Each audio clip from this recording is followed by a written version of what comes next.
All right, so let's get started. We're going to call this episode 1, and the last episode will be episode 0, our lost pilot that people will talk about, and we have no evidence that it happened, at least not evidence that I want to share with anyone because the recording was so poor.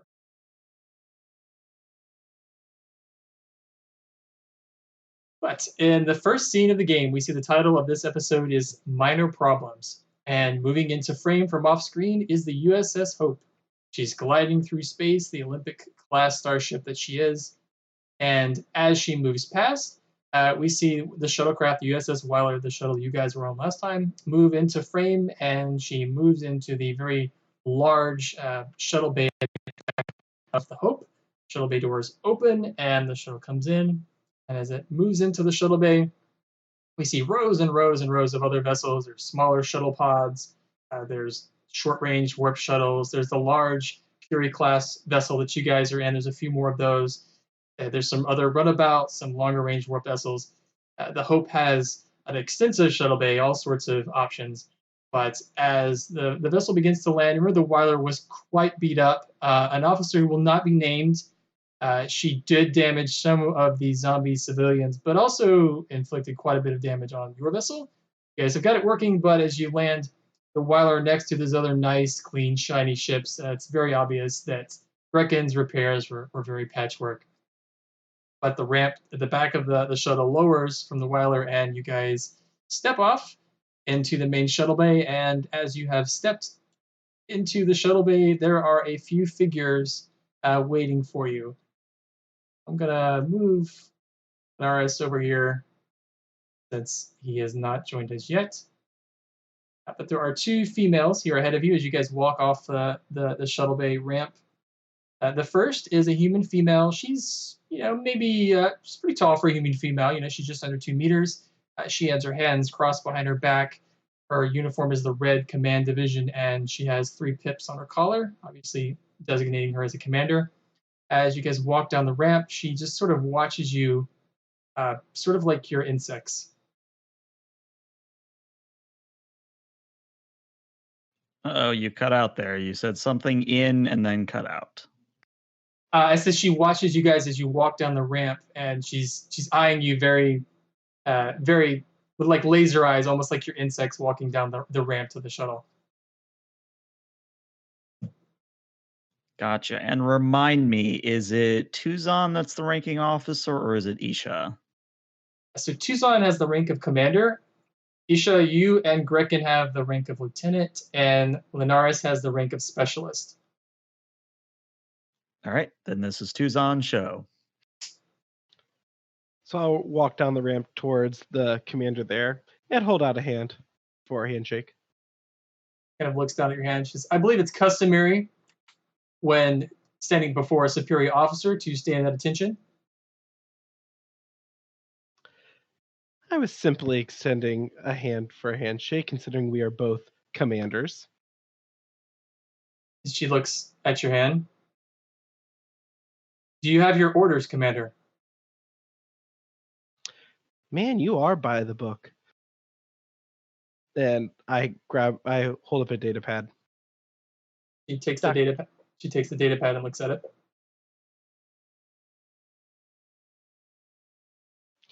I am Dr. Tuzan, reporting for duty. And you are? Very well, very well. My name is Commander Joanna Lovely. I am the executive officer on this starship. She kind of looks at the 3 of you, Grekin, Isha, and Tuzan. Linaris is off to the side. She's really not even paying him any attention. She says, yes, my name is Lovely. I've heard every joke that there ever could be conceived about this name. You're welcome to try a new one, but I promise you it will not be amusing to me in the least. And she kind of walks over to you guys some more. She's sort of pacing back and forth, in front of you. Except now, I want it to be known that even though you are medical staff and you're used to a certain amount of leeway, on this starship we do things by the book. We follow regulations. If that is something that may be a little too difficult for you, then I suggest you get back on that shuttle. I raise an eyebrow. Something tells me you've had a trauma in your past and you need to talk to a counselor. She looks at you, Tuzan. She steps in front of you and she says, Doctor, am I going to have any problems with you? Depends on if you get in my way of my work. Remember, doctor's orders. Doctor, while you're on this vessel, you have two authorities to worry about. And that is me, and that is the captain. Yes, but as chief medical officer, if I see that you are medically unfit, and you have an entire ship full of medical doctors. And she looks at your pad, the one that you gave her the orders, and she's entering something, and she says, interesting. Interesting. I won't forget this, Commander. You are to report immediately to Sickbay 2 and relieve Dr. Finley of his duties as Chief Medical Officer, although it's very doubtful he realizes that he has those duties at all. As you wish, Commander. And you, she looks at you, Isha, she says, you, follow me to the bridge. You're to take your station and complete the rest of Alpha Shift. And you, Mr. Grecken, you know where you need to be. Yes, sir. And she turns, and she doesn't even wait for you, Isha. She starts walking towards the door.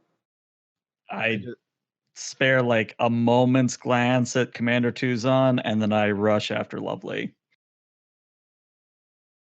I just say under my breath, friendly girl. This could be interesting. Grecken leans over to you, Tuzon. It's like, whoa, she's feisty. Yes, she is. Could make for some interesting character development around here. And immediately after Isha and Lovely leave, the other lady that was standing a good bit away from Lovely, she walks towards you, Commander Tuzon, and she extends her hand. Just, hello, Doctor. My name is Wynn. Welcome to the Hope. I extend my hand to her as well. Dr. Tuzon. Tuzon, if you could give me a, let's do medicine reason, please. Difficulty 0. I'll give you some momentum here. Would any of my focuses apply? Yes, they would. Wow. It's always a great way to start the session. Okay, well, this lady before you looks very interesting. I'll describe her. She's actually quite short. She's, probably 5'4", 5'5". She has her hair pulled back very tightly. She's got the obviously low budget Starfleet, makeup where she's an alien, but they didn't actually go too far. She's just got like the little ridges on her forehead that look like little horn. It was like the prosthetic department probably spent 5 minutes doing her up. But other than that, she looks entirely human. But yeah, she's got a lieutenant's ring pips on, and that's from that role. That's all you've gleaned from her. So, nurse, how is everything around here? Well, Doctor, we've just completed a resupply at the starbase, and we are headed towards the main fleet at the Klingon border. If you'll follow me, I can lead you to Sickbay 2 and Dr. Finley. I would very much appreciate that. And you, Mr. Linnerus, if you could follow us as well. I don't exactly have any assignments for you yet, and then I'll also leave that to Dr. Tuzon. 3 of you kind of start to head out of the shuttle bay, leaving Grecken by himself, and he just kind of looks around. Ah, okay. Well, all right. I'll get to it. And he heads the other way.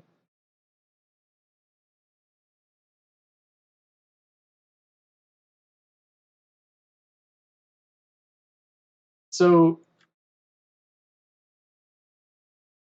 Isha, Lovely leads you to a turbolift, and a few passages through the ship, but you're now taking a turbolift back to the bridge, or to the main bridge itself. And this is a small turbolift. Like you're pretty close to Lovely, and she's been pretty quiet the entire time. And after the turbolift's maybe moving through the system for a few minutes, she hits pause on the controls. She turns to you, and you're very aware of how close she is. Like this is a very small enclosed space. She looks to you.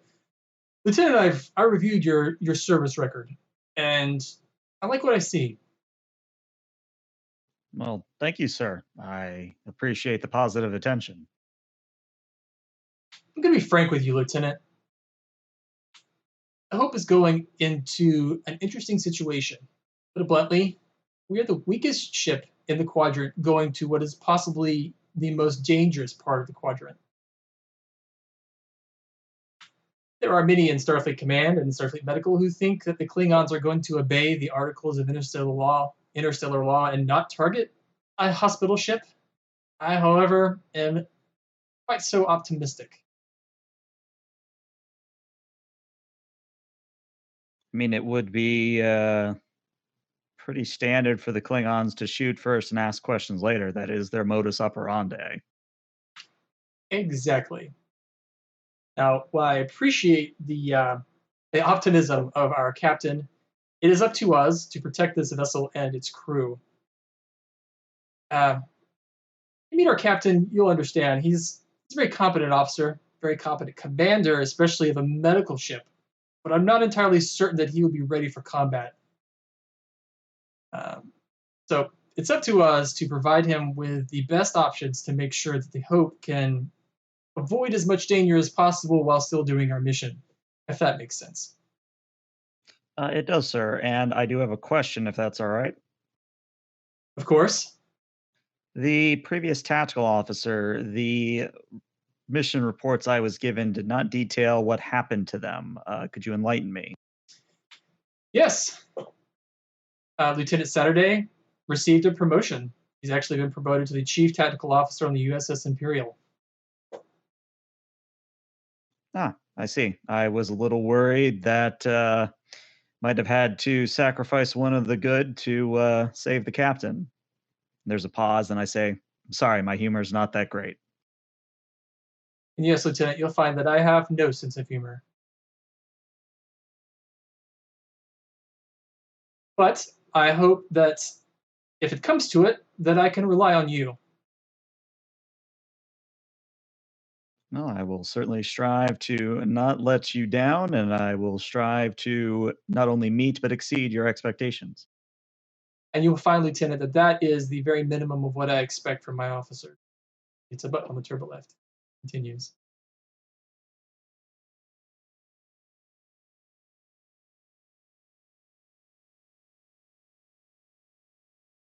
And we do another scene change of Dr. Tuzon, you and Nurse Wynn walking through the hallways of Hope.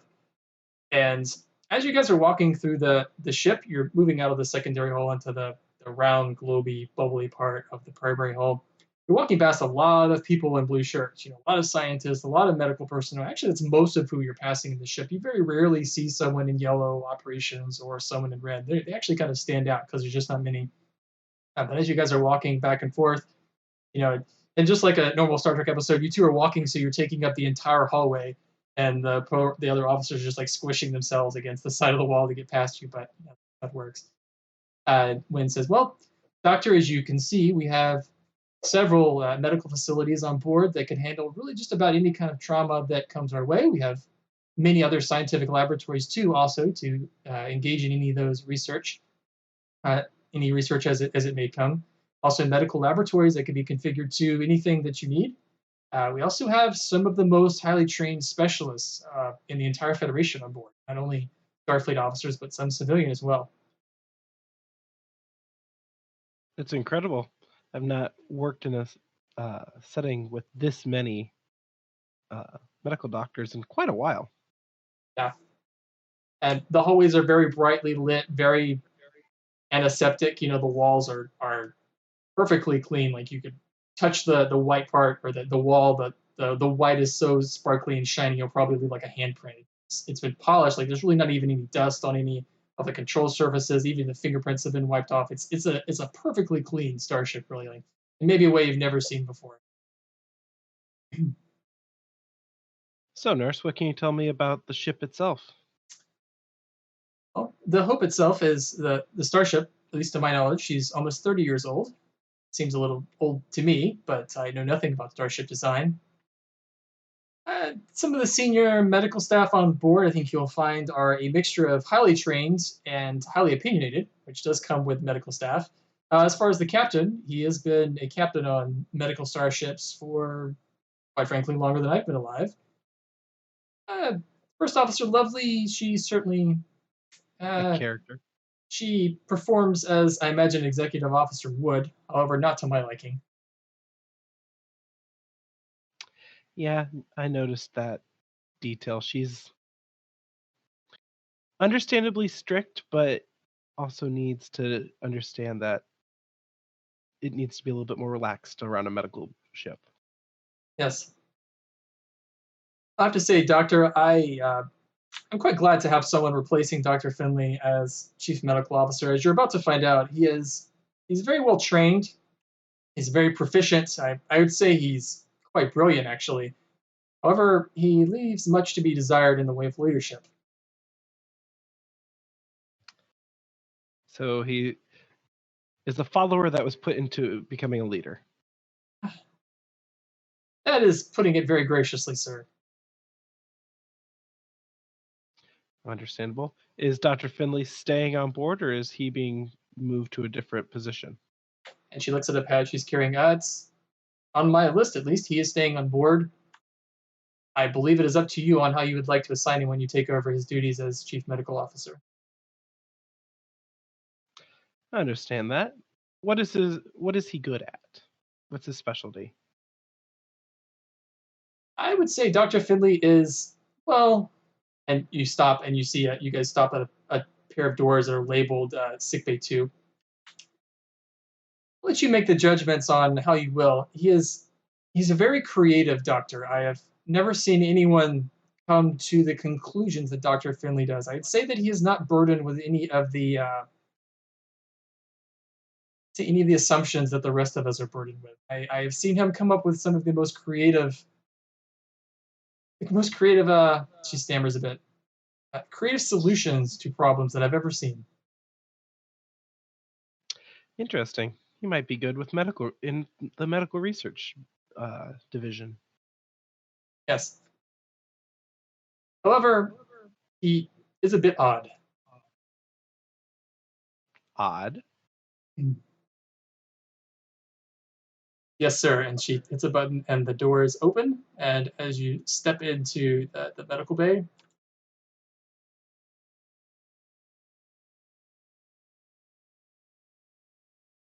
so this is labeled as sickbay 2, one of the smaller sickbay areas in the ship. So before you, there's really no patients here in sickbay 2. You see in front of you a doctor. Obviously, it's Dr. Finley. He's a human. He's wearing a lab coat and then a shirt, and he's kind of leaned over a bio bed that's directly in front of you. On the bio bed is an Andorian male, and the Andorian is face down. And it looks like Dr. Finley actually has the back of his head split open, and the Andorian's brain is exposed, and Dr. Finley is leaning over with a medical tricorner scanning it. He doesn't really even notice you as the two of you walk in. Some moments pass, and it sounds like Dr. Finley is humming something. A song, perhaps. I just clear my throat. After a moment, he looks up. Oh, hello. Wendy, did you bring my sandwich? And Wynn says, Doctor, my name is Nurse Wynn. I've corrected you many times. Yes. Have you brought my sandwich? Doctor, this is Dr. S1E01. He has come to relieve you of your duties of Chief Medical Officer. And Finley looks around. Have you? Did you bring my sandwich? I asked for more tomato. They left the tomato off last time. I just look at the replicators next to Nurse Wynn. You could just order your food here, correct? And Finley is just kind of ignoring you. He's still scanning the exposed brain of this Andorian in front of him. I just look at it. Is there something wrong with this corpse's brain? Oh no. He's quite dead. I was mostly inspecting his brain for the interesting brain patterns around the. Wait, just a moment. He checks the guy's pulse. Oh yes. He is dead. Yes, very good. He is dead. Checking the very interesting brain pattern that I detected around the brainstem off of his initial scan, and Wynn leans into you. Doctor, don't worry. This patient has been cleared for dissection. This poor man died about a week ago in a related accident. The doctor is performing an autopsy, mostly interested in an anomaly on the Andorian brain. Nothing to be too concerned about. And Dr. Finley says, "Oh, yes, come here. You. I'm not sure. Are you an orderly? What is your training?" I tend to be a general practitioner when it comes down to it. Ah, Worked with herbology, worked with cure research, worked with infectious disease management and cures. So a little bit of everything. ah. Oh, yes. And you said you are who? What is your name? Dr. S1E01, Ah, reporting to become Sir of the Hope. Okay. Interesting. Are you a doctor? Yes, for quite a long time now. And Tuzon, you hear a funny sound and draws your attention, and you see sitting on one of the bio beds is a chicken. I look at it and then look back at the doctor. So much for cleanliness. Oh, don't worry, Margaret. She's a hologram. And she turned to Wynn. Wynn is shaking her head, and she mouths, "Not a hologram." And why would you have a holographic chicken here, Doctor? Margaret's been with me for a long time. She helps me research sometimes. It's always good. Also, I'm a big fan of eggs.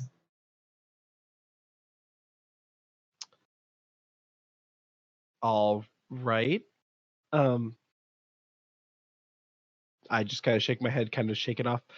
Back to the Andorian. What should we look at here? Oh, well, I tell you, I started off with his brain, but as I continue to further examination, the most interesting fluid is being emanated from his anus. If you could come here, I'll show you. It's quite remarkable. I'll step over, but also like not look down super close. And Dr. Wynn, she kind of clears her throat. Dr. Tuzon, with your permission, I'm sure there are a multitude of better things that I could be doing right now, unless you need me further. You are clear to go, Nurse Wynn. I'll let you know if I need anything. Very good, sir, and good luck.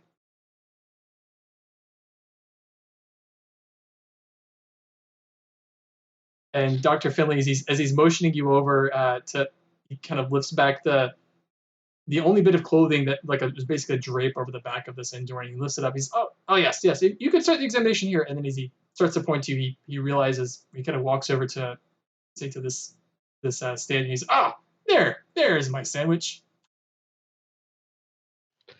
I just look at him, go, all right then. I see why I am needed here.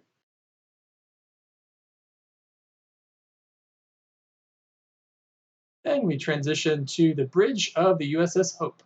So the bridge is pretty small, considering most starship bridges, but on an Olympic-class vessel, there's not much to do on the bridge. There's not too many options, really. But Isha, as you and Lovely step through the turbolift, you see that the very Spartan accommodations of the bridge here. Lovely goes directly to her station at the rear and walk on. She gestures to you. She says, "Lieutenant, take your station." Out of character, which is my station. That one. All right, head over. Is it just the three of us on the bridge, or are there other officers here just not tokened? There are other officers, yes, not token, mostly junior officers. As you walk up to it's the navigation technical station. You walk up, the junior officer kind of gives you a nod and gives up the chair. But as you walk past Captain Williamson, he steps out of his chair and he offers his hand to you.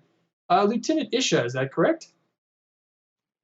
I pause and take his hand with a smile, and I say, "Yes, sir. It is a pleasure to meet you, sir."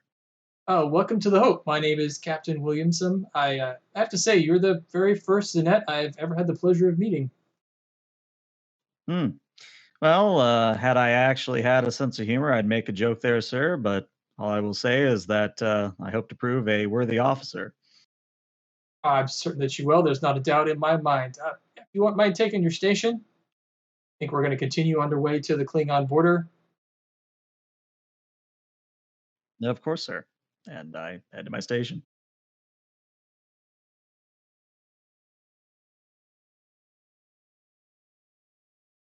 A few moments pass, the turbolift opens, and in steps Mr. Gricken. Kind of walks by and he says, "Oh, hey, Captain, how's it going?" And then the junior officer that was at the helm moves out of his way, and Gricken sits down.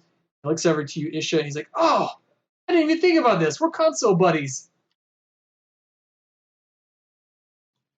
In her head, she's face palming, but externally, she's keeping a very stone, stoic face.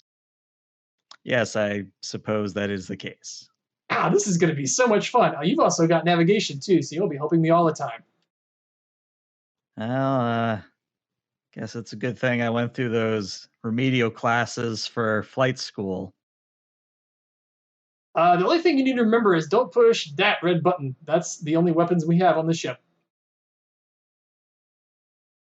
I take a look at the red button. I say, huh, I didn't even know the Olympic class carried torpedoes. I mean, technically, you can't call spatial torpedoes torpedoes, but they're there. And Isha, that's worth a little bit of a discussion too. The spatial torpedoes on the Hope are really only designed for delivery of stuff in like a planetary crisis. They can be used as a weapon. They only have 4 challenge dice and no effects or inequalities. So for a really small ship that shields are down, you might make a breach, but in most cases they are not going to be an effective weapon in any case.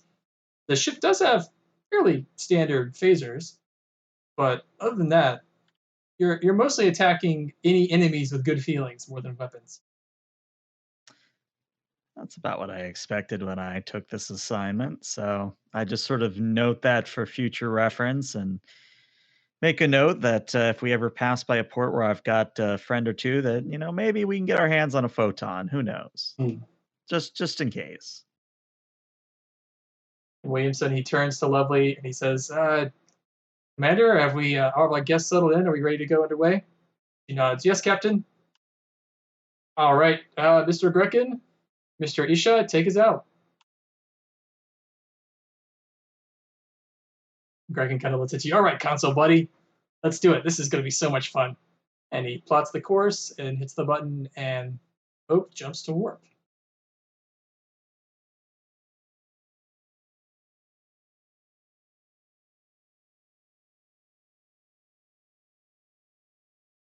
We're going to transition to the end of, I guess, your conversation with Dr. Finley, Tuzan, as you're getting ready to leave. You've helped Dr. Finley with the examination, and he wasn't entirely wrong. There were some interesting things to do with the Andorian brain that he's been dissecting, but the anus of the Andorian was not quite as interesting maybe as he advertised. Well, Dr. Finley, I'll leave you to your work here while I go settle into the office. Oh, yes, very good, very good. I think you'd make a pretty good medical assistant. If you ever want to engage in any kind of medical training, just let me know. I have some medical training myself. Who knows? You could maybe be a doctor one day.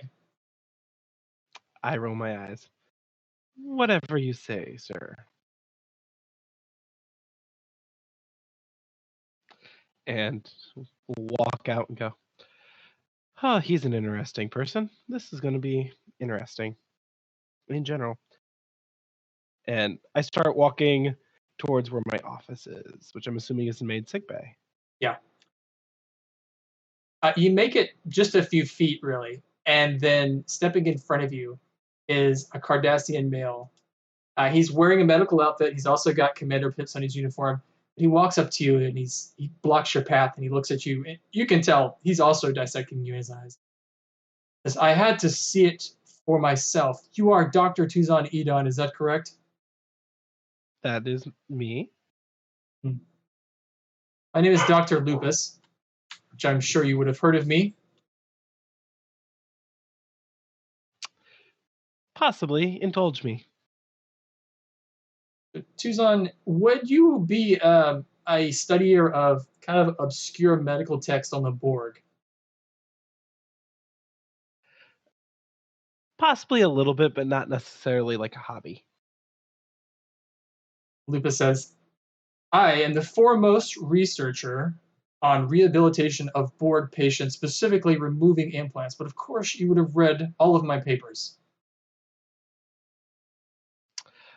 I might have skimmed a paper or two in my time.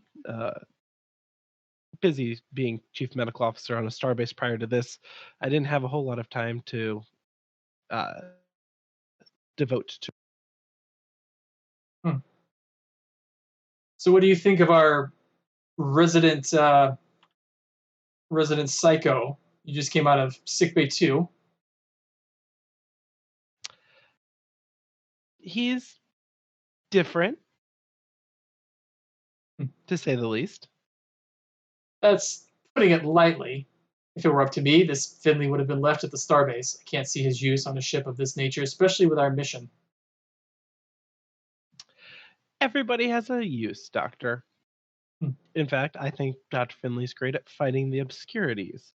He did find some strange readings, and that was what he was researching. I have to say, Doctor, I'm quite surprised that a doctor of your inexperience was selected as chief medical officer over someone such as myself, a much more highly accredited and proficient treater of patients. You find yourself requiring any, how should I say, advice on the treatment of patients, feel free to make an appointment at my office. Well, sir, I've been practicing medicine since I was in the labor camps on Bajor when I was 16. So I have a lot of experience behind me. I'm a Cardassian. If you haven't noticed, I'm very well familiar with the Bajoran labor camps. This is not frontier medicine. We're actually practicing real medicine here. I'm sure your experience will be useful in some avenue, but require the experiences of a highly trained, both in Cardassian medicine and under Starfleet medical criteria. You will find that I'm the most qualified on this ship. We will just have to see. I might just surprise you.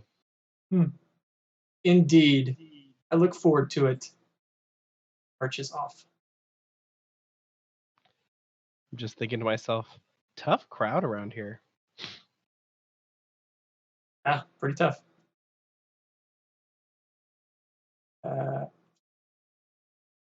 Onward to the office. But moving back to the bridge, pretty quiet, Isha. Not too much to do. You know, as the navigator, you're mostly traveling through open space, headed towards the border. Brecken's Brecken leans over. All right, Lieutenant. So, tell me something about yourself. Where would you like me to begin? This isn't your first assignment, is it? No, I have served on multiple star bases in the past, most notably Deep Space 3 and Starbase 65. I gotta say, I don't quite know how I feel about going to the Klingon border. I was kind of hoping we'd get a little bit of a quieter tour, but they're sending us right to the front. I mean, it is in Starfleet's best interests to maintain a good front, especially when it comes to Klingons. They are rather prone to sensing weakness, and it's important that we show that we are not weak. I hear that there is Romulan sneaking across the border all the time. Sure, we'll see some of that soon.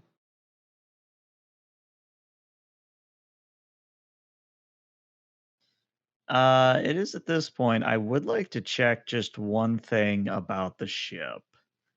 Sure. When it comes to high resolution sensors, would you say that they have been tuned more for medical purposes or more scientific purposes? I guess they're kind of the same thing. I guess my question is more, are they more, department wise, are they more science or more medical? Um, I would leave that to you guys. You can configure it either way. I'd say right now they're probably more medically focused. They're probably being used more internally with the ship. Although you guys don't really have any patients yet. You haven't responded to any crisis. They're honestly probably not even being used much right now. Okay. So, taking a look at that, I sort of turn in my chair slightly, just to, not speak at a console, but, talk to someone behind me. I say, Commander Lovely, I'm noticing that the tactical systems have a very limited sensor bandwidth. Do you or the captain feel it is necessary for me to perhaps tweak that number? Lovely says, yes, Lieutenant, that would be fantastic. If you could configure the sensors to try to create a more effective targeting solution with a phase, and then the captain cuts her. Lovely, it's not necessary. Lieutenant, I appreciate your forward thinking. I think at this point, though, especially on the Hope, what we want to do is continue. And he pauses for a moment to focus on. Let's continue to focus our sensors on scientific things. We're going to a fleet with a lot of other well-armed Starfleet vessels. I think let's try to be good at what we're here for. Understood, sir. And I just sort of turn back to my console, and I do make a note that I set up the routine to take sensor bandwidth if need be, but I don't actually activate it. It's like a personal file, not like a work file. Yeah. Brecken leans into you and he's like, wow, that was really weird.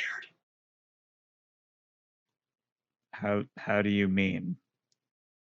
Lovely wants it. I mean, we've got like 2 phaser arrays. What are you gonna do if you make a target better with those things? Could they actually do any damage? I'm fairly confident that on a vessel of this size, that even though it is not a tactical vessel, a phaser is more than enough to wipe out all life on a planet. So yes, I believe it could do some damage. All right, you'll let me know before we start firing phasers, right? I mean, this thing doesn't exactly handle very well. Well, perhaps you should get out and push. Yeah. Well, I was kind of hoping, especially after zombies tearing our ship apart and us, that we could kind of get a bit of a break here. But now you guys are talking about phasers and fighting Klingons, maybe. I will remind you that Starfleet is we are here for exploration, but our specific purpose here is to ensure the safety of others. And that means if we have to shoot Klingons, we shoot Klingons. All right. Can't say that I like it. And then Isha, your console starts beeping, and Commander Lovely speaks up. Captain, I just detected a large explosion in Sector 3. A pretty significant explosion. And Williamson says, Mr. Isha, could you enlighten us? What just happened? I'm on it, sir. I'm guessing insight security? Let's do security reason, because never done that before. Security reason, and Hope can assist you with sensor security too. Sensor security and security reason. Cool. So, Scotty, if you want to get the Hope, Yep. would you say that tactical systems applies here or no? I think so. Yeah. And the Hope's difficulty? turning out. Difficulty is a 0. Well, that's full momentum then. All right. So you know a lot here. Isha, right away, I'll give you the basic answer, and then you can always ask me more questions, of course, of momentum. The basic answer is the explosion was the USS Hastings. She is an Exeter-class starship. She's still there, but a big explosion just happened. She was traveling towards the border. Name of the vessel again, because I got about half of it. Hastings. The USS Hastings. Hastings. Okay, I heard the ings, and I was guessing at the Yeah. first part. All right, the Hastings. Let me know too if I need to switch regions on Discord. That helps. No, I think it was my end. I dipped to yellow there for a little bit. So if I recall high resolution sensors correctly, and I could be wrong, I think that gives us the free question. Yep, it does. Okay. My free question is, have they lost antimatter containment? They have not. It looks like the ship is now without power. Okay.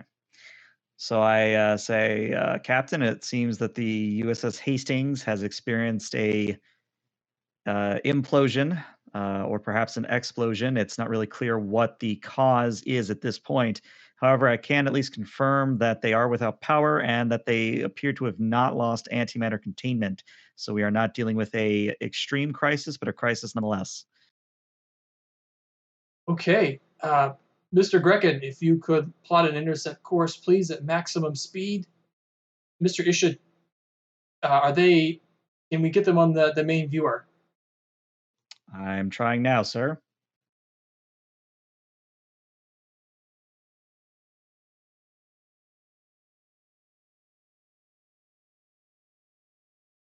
Yeah. And what comes up on the main viewer, it's kind of a mess. So an Exeter class is from Star Trek Online. Think of a Constitution class, but just dolled up and more modern, more fancy.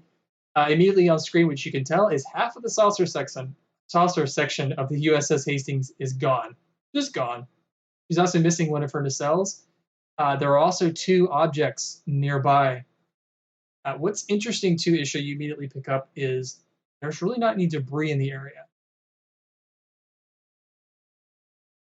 So either the explosion was significantly powerful to vaporize, or those are mines. Mr. Greckens, keep us away from those mines or those objects. I believe them to be mines or others, some sort of explosive. We don't know what could trigger them. Oh, okay. Yeah, I don't like mines. Will do. In fact, as I say that, I would like to scan the immediate area for any like mine technology. Like, I'm not looking for cloaked stuff, but I'm looking for, I forget, were the DS9 mines cloaked or no? Yeah, they were. I guess I am then looking for signs that there's cloaked mines, if that's all right. Yeah, if you want, you could do another scan, or you could give me a momentum, and I'll answer any questions that you have about those mines.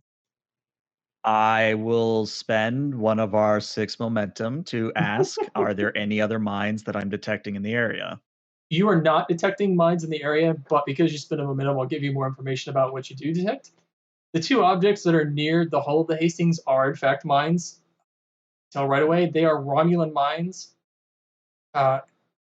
I'm going to say they're not mines like we saw in Enterprise. Enterprise, those Romulan mines were cloaked, and they were really stupid because they were floating in space waiting to hit a target, which space is so vast. That would be silly. Why would you do that? You'd have to have an enormous minefield. These mines look like the kind that home in on a power source, and then when they contact something, that's when they explode. But they would normally be cloaked, but these 2 are not. Then I immediately tell Mr. Grecken, keep us away, distance, couple AU away from that area. If I am correct in my assumption, those mines would immediately hone in on us because we have an active power source.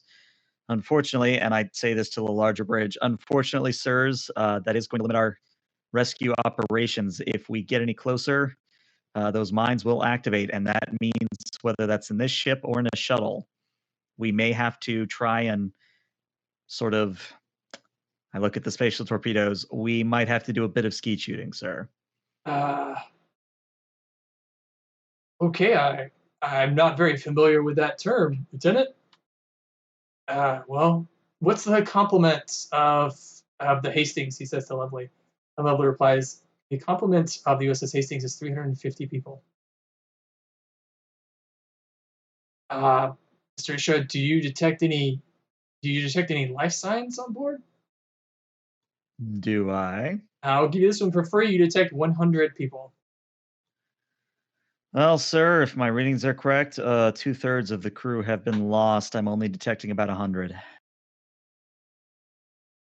Oh my. Okay. If we go with your plan here, what's your idea, Lieutenant?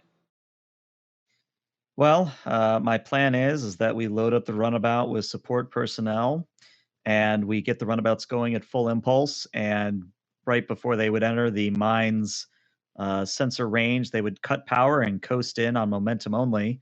Meanwhile, or perhaps before this, we use our spatial torpedoes as they are independent power sources to take out the mines. If we were to use phasers, I worry that they would use the energy traceback and follow it straight to the Hope. And Lovely speaks up. I think this is a fantastic plan, Lieutenant. Let's maybe get started. If you can assign some personnel to the runabouts, and the captain says, "Whoa, just a minute, Commander. This is pretty risky, Lieutenant. If we were to fire those spatial torpedoes, what's to say that the mines wouldn't still lock on and track it back to us?" Well, sir, I do not mean to quote the engineering handbook at you, but spatial torpedoes are self guiding and self powered. As long as we activate them a certain distance away from the Hope, there is very minimal risk that they will trace back to us, especially because spatial torpedoes in particular have a very limited power source, nothing that would normally trigger these mines, or at least that is my understanding of such. Hmm. It's still pretty risky. We're not a combat vessel. I think what we can do, Mr. Lovely, why don't you send this information to the fleet, and then they could maybe send someone over a starship that's a little more designed to handle this kind of thing than us. We're just a hospital ship after all. If Sir, with all due respect, we don't have time to wait for another ship. uh, Well, there's nothing that says that those people, and Lovely cuts him off. Captain, we need to act now. We don't know the situation on that ship. There could be people dying right now.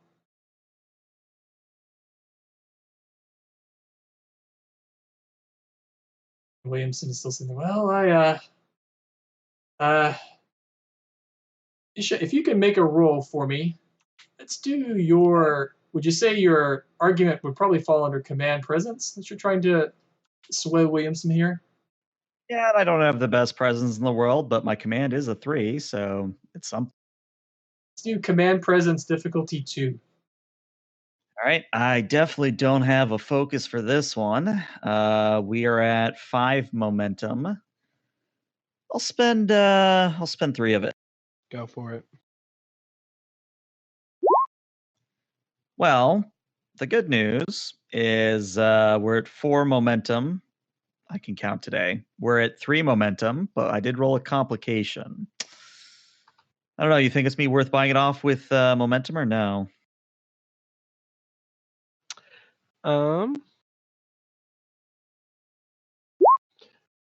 I could see the complication being him saying no. So I would say buy it off. Yeah, let's buy it off with momentum. That'll bring us down to 1 momentum. Okay. All right, Lieutenant. Let's try your plan. You're gonna need a hell of a pilot though to pull this off. Mr. Grecken, I think that's you. Grecken looks at you. I don't know, Captain. No, don't worry, Lieutenant. I have complete confidence in you. Isha, if you could get the wheels in motion, take whoever you need to set up this plan. Do you think you should fire the torpedoes from here, or would you like to be on the rescue team?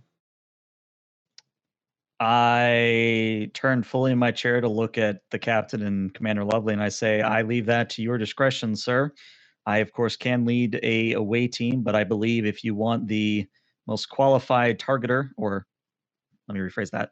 If you want the most qualified tactical officer to fire the torpedoes, I would have to remain here. Hmm. Lovely speaks up. I'm sure I can handle firing spatial torpedoes. I have quite a bit of technical training myself. It would be nice to have someone that can think on their feet like the lieutenant, at least on the away team. Lieutenant, why don't you get your group together? Mr. Grecken, if you could pick one of the vessels that is not quite as damaged as the Weiler to take over. And let's get this started. There could be people that need our help right now. Yes, sir.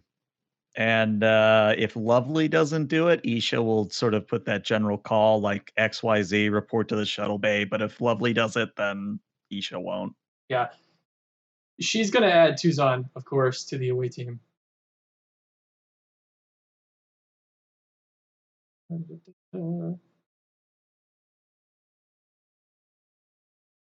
Right. Change some tokens here. We're going to take Linares in case he shows up, then he'll show up somewhere exciting. But as you guys are getting stuff together, Wynn, I imagine you would have all congregated here in the main shuttle bay. Wynn gives you a medical kit, Tuzan, as well. Quite an exciting first day, Doctor. It's always good to have an exciting first day. Sets the pace for everything else. Good luck. I will prepare all the medical bays for casualties if that's needed. Prepare if we preliminary reports saying hundreds souls still standing. Prepare for at least that. Yes, sir. I'll have sick bay ready. Hands off.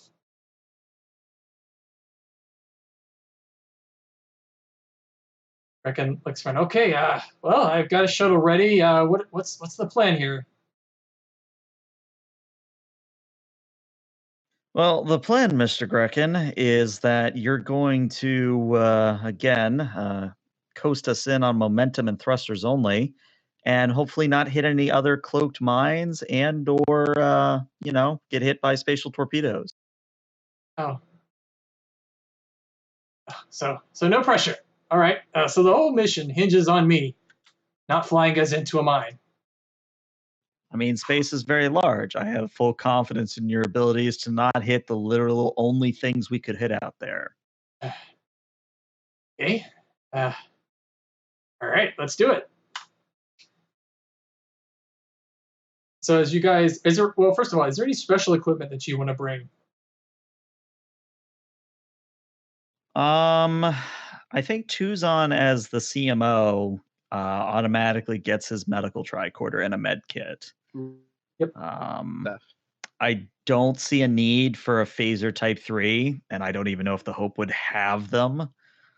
And this is something I guess we should have the discussion about. So how are we handling like supporting characters? Like, are we just going to assume that whenever we need engineering stuff that's handled by NPCs, or do we want to support character them? That's entirely up to you guys. If there's a supporting character you'd like to make to add to a scene, we could do that. If there's no supporting character, then I'll probably just skip over it. So in this case, if anyone has like a pilot NPC or a pilot supporting character, we could just push Grecken aside and we can use them instead. And the way that I think in the rules that it works is if you have your main character and a supporting character, you can only control one at a time. So if there's ever a situation where if like Isha, you would rather control someone else, you can use that person. If the two characters are in place at the same time, the other character just gives the character you're controlling an advantage on whatever they're trying. Right.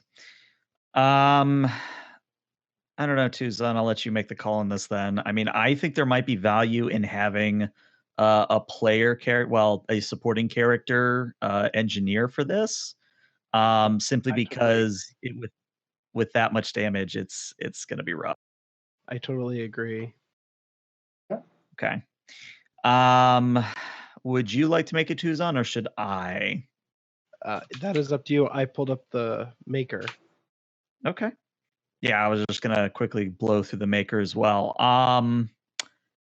Let's do this. I'm going to guess that most of the next couple rolls are going to be you responding to medical stuff and Grecken flying, and that'll give me time to whip up an engineer real fast. You do it. Works for me. And I dropped in chat the generator that I made for supporting characters. If you want to just trust in luck to build the character for you, you can do that. Oh yeah, I forgot you made this thing. Yeah. I rolled it. The first one I got was a Romulan. Well, you can pick the race. You could have a Romulan if you want, but you can also pick the race. Random. Yeah.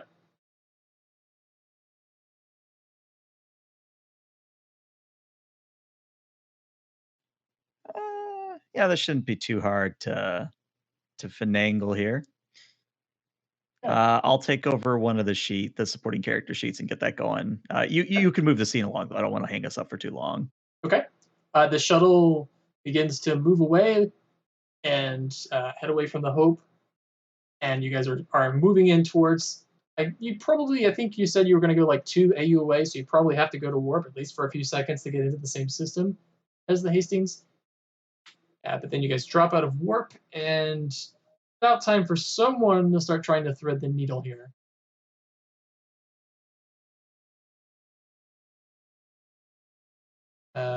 Let's see. I'm going to say to make this work. Well, first of all, tell me, where are you guys aiming for? Do you want to try to dock with the ship? Are you trying to get in the shuttle bay? Or are you just trying to get close? Like, what's your target you're going for?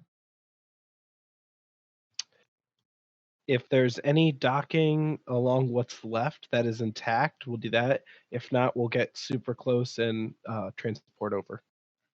You said, to add on to that, you said that this was basically an upsized Connie. So isn't there something like back here where the shuttle bay? Yeah, the shuttle bay is in the back of the ship. It's basically, I think the Exeter class on STO is really just a Connie-sized ship, just more fancy. But yeah, the main shuttle bay on a Connie is in the back part. Okay. I mean, that sort of looks intact. I say we try there first. Yeah. Okay. Try the shuttle bay if we can get in. If not, we'll transport or figure it out. I'm going to say the roll here is, it's certainly going to be a con daring. Let's do a difficulty of 3, but complication range, it's going to be a 3 also. And then, of course, let's use the Weiler ship sheet because it's basically the same thing. And the ship will be assisting with con engines as well. All right. Well, do you feel lucky or? My luck started with rolling 0 successes, but then I rolled a crit. So actually, I'm going to make that difficulty 4, challenge rating of 3. We have 1 momentum. Yeah, we got 1 momentum at the moment. And for some reason, it's still not an infinite deck, which I'm willing to bet is a roll 20 bug at this point. Yeah. You know what fixed it last time is I just unchecked it and checked the box again, and then fixed it. So let me try that again.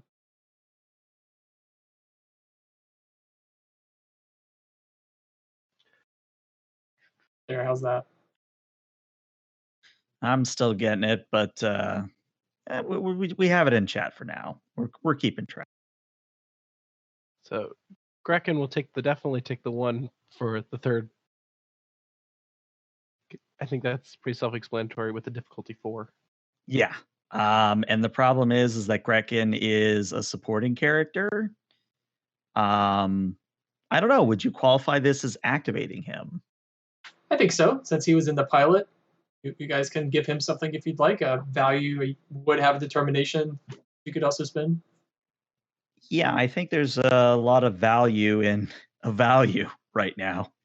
Right.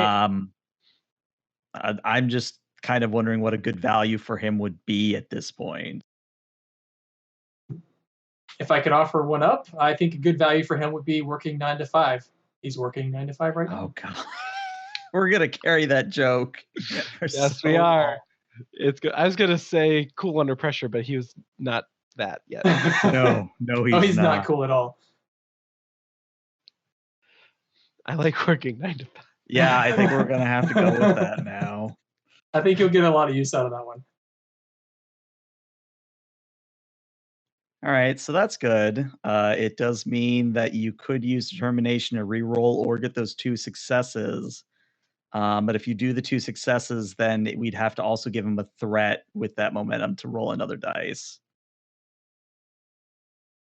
Well, if we burn the determination, then we can keep the momentum in case we need it later. Yeah, we can do that. So let's pop to the determination for working 9 to 5. And what is Grecken rolling? A control con? It's a con daring. Daring con. Which isn't his greatest, but not the worst. And he definitely has a focus with helm operations. Oh yeah.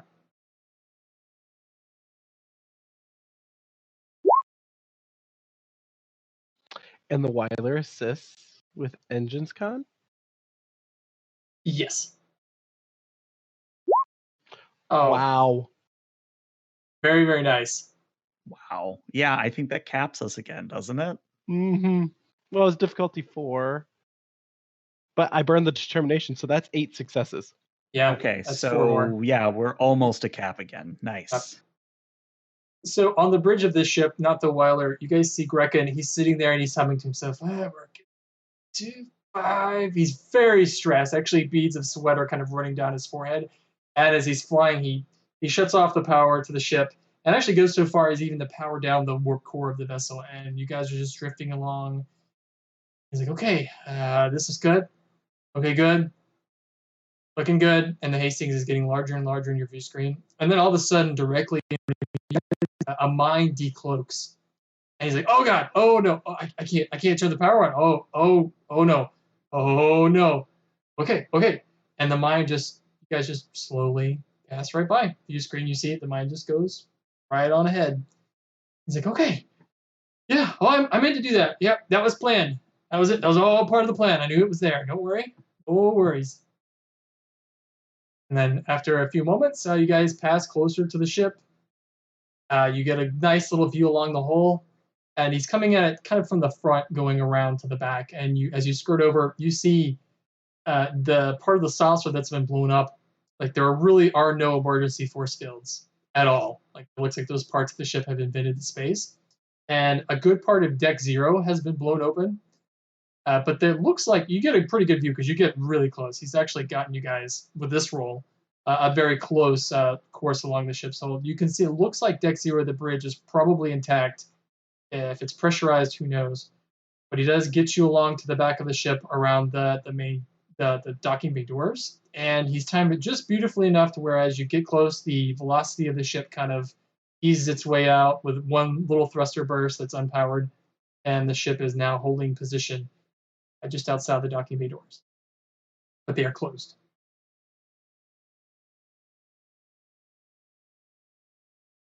I look at it. We've made it this far. Can we get him open or force him open? I don't know. That's okay. I mean, I did all the work here. You guys can get the doors, right?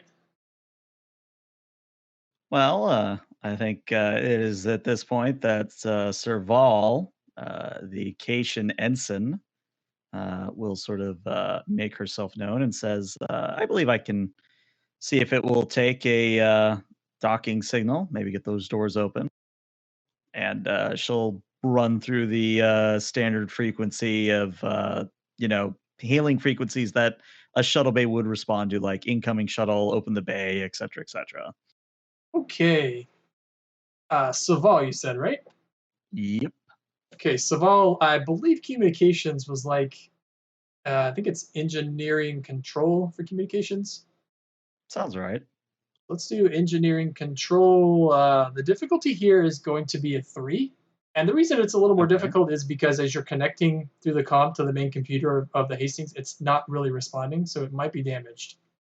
Difficulty 3. Okay. And then the Notweiler can assist with, let's do maybe command communications. Okay. Scotty, if you want to get the shuttlecraft, don't think diagnostics would come into play yet. Same with jury rigging. Small craft, the problem isn't with us, it's with the Hastings, so this is going to be without a focus. You could sell me on jury. You could sell me on jury rigging, but you're gonna have to sell me on it. I think you're close. Let's say that if the initial hail doesn't work, Serval will be calling upon the emergency sort of manual system that is admittedly much lower tech than normal, but it's one of those things where it's connected to the manual release. So the downside would be if anyone's in the shuttle bay, Oh, you know what? Maybe we should check that before I do anything. I was just thinking the same thing. The shuttle bay could be a refuge for those 100 people. Right. Maybe I don't know who would do the scan for this. Definitely not Uh, Serval. Serval has a science of 1. I have a science of 3. I don't have any focus, but Tucson could do it. I think you're probably the best one to do it at this point. So, yeah, Tucson will scan before the shuttle bay. Go Okay. ahead. Let's check before we open the doors. It's a sensors science reason sensor science assist from the ship. The difficulty is just going to be a 1, but I'm going to make the complication range a 4.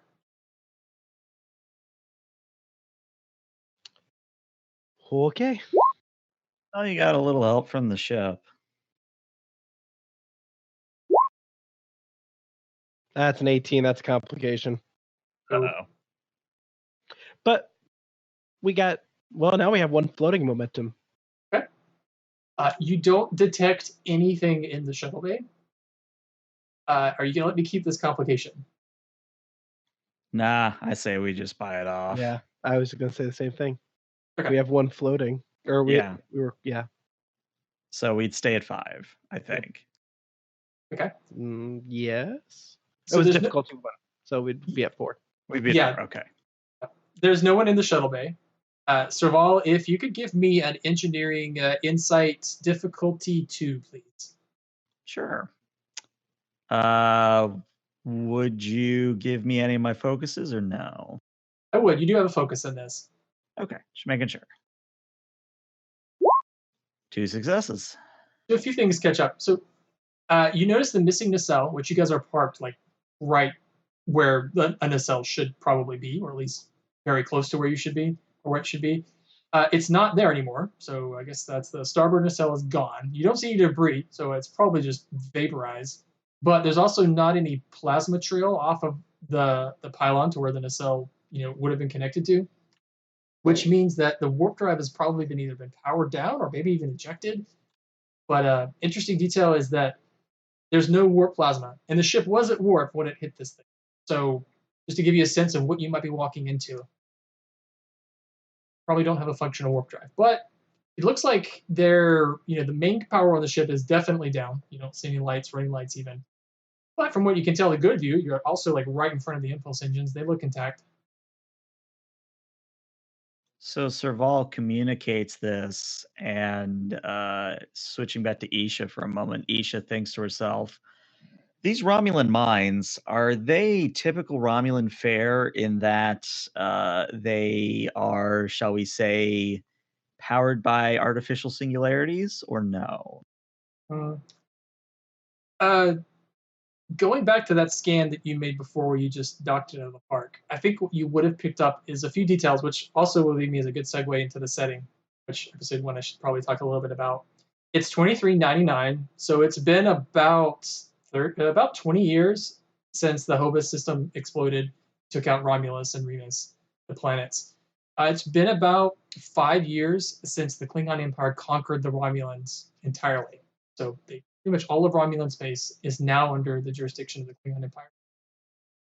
So what your scan showed you is that, well, first of all, you can make an assumption that if you see a Romulan mine, it's pretty old to begin with. But your scan showed you that these mines are actually even older still. These are probably about 40 or 50 years old. The mines to do this kind of damage was probably a tricobalt warhead inside of them.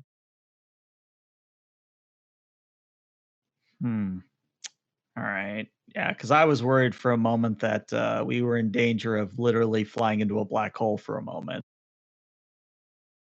All right. But the only danger you have to worry about is being vaporized. Yeah, comes with the territory. All right. Well, I mean, we've established that the shuttle bay doesn't appear to have anyone in it. And I think that means that we can probably try to open it. So remind me what the difficulty complication range was for that task. I will give you if you'd like to roll, we can do that. I'll also give you a success at cost. Ooh. You know what? I say we have the 4 momentum. Let's just try for the roll. Okay. I think I said engineering control to make that connection to open the doors. Let's say the Notweiler can assist you with engineering communications. Okay. And the difficulty will be a 2. But the complication range will be a 3. If you hit a complication, I will explain why that is. I have an inkling, but let's see what happens. I will spend at least 1 momentum here. And let's roll those dice. Well, wouldn't you know it, there's a complication. The Weilers was a 12, so it was not a complication. The null system. All right, so you said it was difficulty 2. We got 3 successes, so we're back at 4. But if we spend 2 momentum, bringing us down to 2, we ignore that complication, and I think there's value in that. Yeah, do it. Okay, that's what we do. Okay. And after a moment, you make that connection to the probably main computer on the ship, might be the secondary computer, and the doors, they open. They're obviously not opening as smoothly as they should. There's kind of a screech. The doors start opening. You can hear it. Well, I'll say we can hear it on camera, even though there's no way that would make any sense in space. But the doors grind open, and then I'll say that actually one of the doors doesn't even open at all, and then the side door opens. It's enough to get the ship in, the Notweiler into the docking bay, but there is no air released, so it looks like the shuttle bay was not compressed. A vacuum. Well, that's both good and bad, because that does mean in order to leave the shuttle, we're going to have to use EVA suits. And to get into the main part of the ship, we're going to depressurize it. Yep. Unless, and this is Serval coming up with an idea, unless we use the shuttle's power source to extend a force field from where we land to any doors that we try to pass through, forming a force field airlock, if you will. That just means, Grecken, you got to get really, really close to that door. Yeah. I'll add it to my Day of Miracles. Yeah, I can do that. I mean, if you want to add one more, if you back us up into it, where our hatch is close enough to the door, it would make it a lot easier. Yeah, and while I'm doing that, I'll serve Ractaginos too. I mean, if you're offering.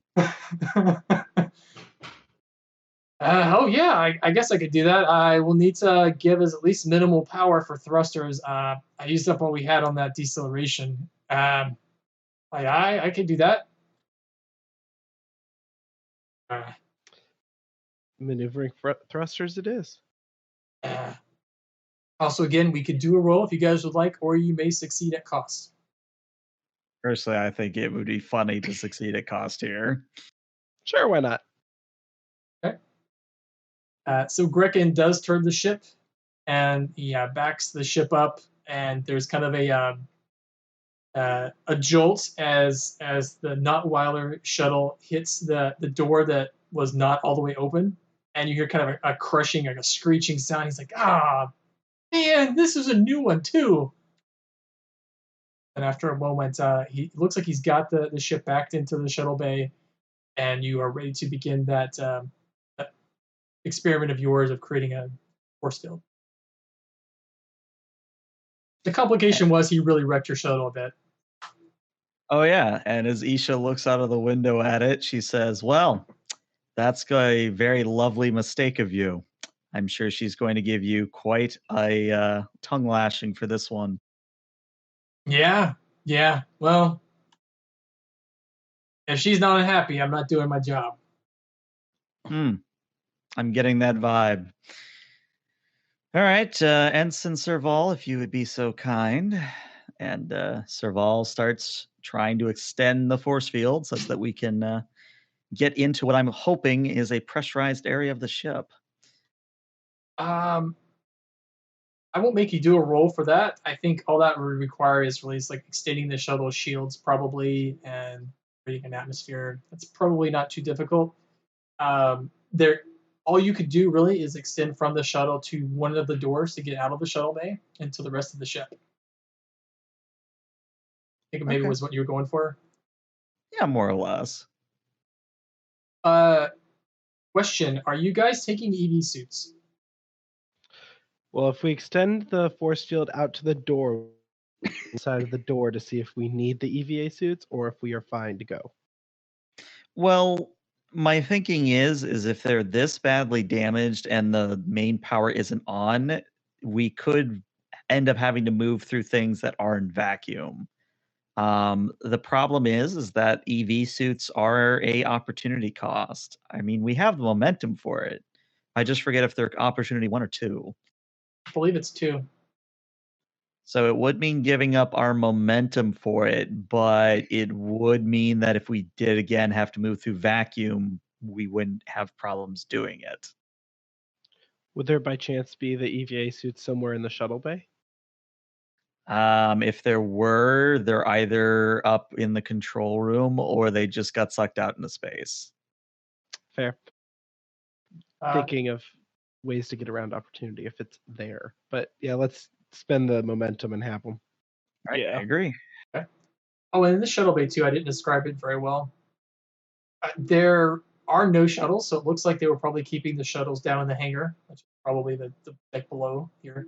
There are a lot of containers that are out of place and crushed and stuff. You know, it's the typical, very obviously empty plastic containers that Next Generation had everywhere. There's a bunch of those scattered around and stuff, but there's not too much damage in the shuttle bay, which is a little interesting considering the other damage that you've seen throughout the exterior of the ship. This shuttle bay doesn't look too bad. Apart from the broken door now that's embedded into a part of your shuttle. Nah, it'll come up with a fresh coat of paint. Yeah. Details. All right. So All right. just let me know who is going into the Hastings and if anyone is staying with the ship. I think the only person staying behind is Grekin. Okay. And Isha would be taking the lead as she is the security officer. So I imagine she would be going first in her EV suit, and then probably either the doctor or Serval. Okay. Yep. Isha can go first, then Dr. Saval, and probably Linares too. If Linares shows up, what we're going to do is just I retcon am him here. into a scene. Oh, Linares! Well. There you are. I've been here for a bit, just haven't talked too much. Oh, welcome. Just in time. Thank you. We're stepping onto a mostly destroyed starship. All right. Right. All right. And as you guys step onto the Hastings, this hallway that you're in, it's a good thing that you guys are wearing suits because it is without pressure.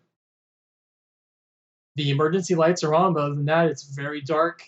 You don't see any people, but I guess you guys are all in your EV suits. Point of order, unless you guys have a focus specifically with EV suits, what will happen is I will probably make you to do movements and stuff around like complex movements. You'll probably have to do like a con control to navigate with this suit.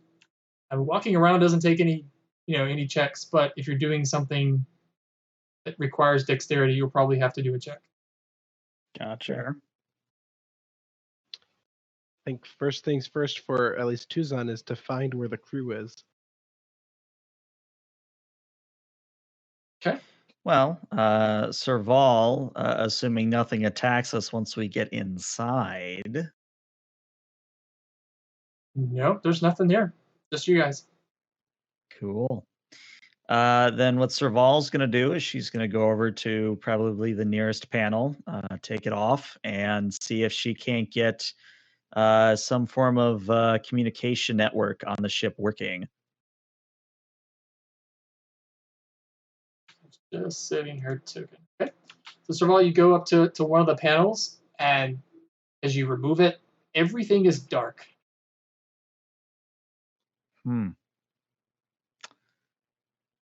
Well, I don't think I'll need this. And Serval takes her standard away team hand phaser, and she's going to use it as a power source.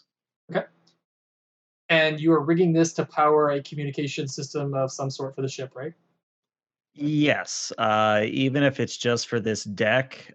Ideally, I'm hoping it would be enough to like give us a way to talk to people throughout the ship. But if it's still limited, it would at least give us some way to, talk with not only our away team, but with people on the ship and the shuttlecraft. Yeah. I think the best you could hope for here is, I think most ship-wide communication requires the main computer. You could probably rig up a message that you could broadcast to the ship. You probably won't get any reply because that requires a little more mechanical intelligence. And I think where you are with what you're doing, you don't have enough to power a computer that's not in front of you. That makes sense. It does. So what Serval is that going to do in that case is she'll look at the darkness, look at her hand phaser, and say, sorry, sirs, it's not enough. I would need to get my hands on the main computer in order to set up a communications network. Yeah, it's not looking good. Well, it's kind of what we expected coming over to this kind of destruction. Tuzan, you said that you wanted to find out where people were. Would you use like a tricorder and scan that? Yes. Okay. All right. Well, let's do medicine reason. Difficulty 1. Linaris, you could assist if you would like. That's probably you guys. Yeah, definitely. Just teaming up with tricorders. Same I do stat. have survival as a focus. I think that would apply here. Actually, you're looking for survivors. Wow.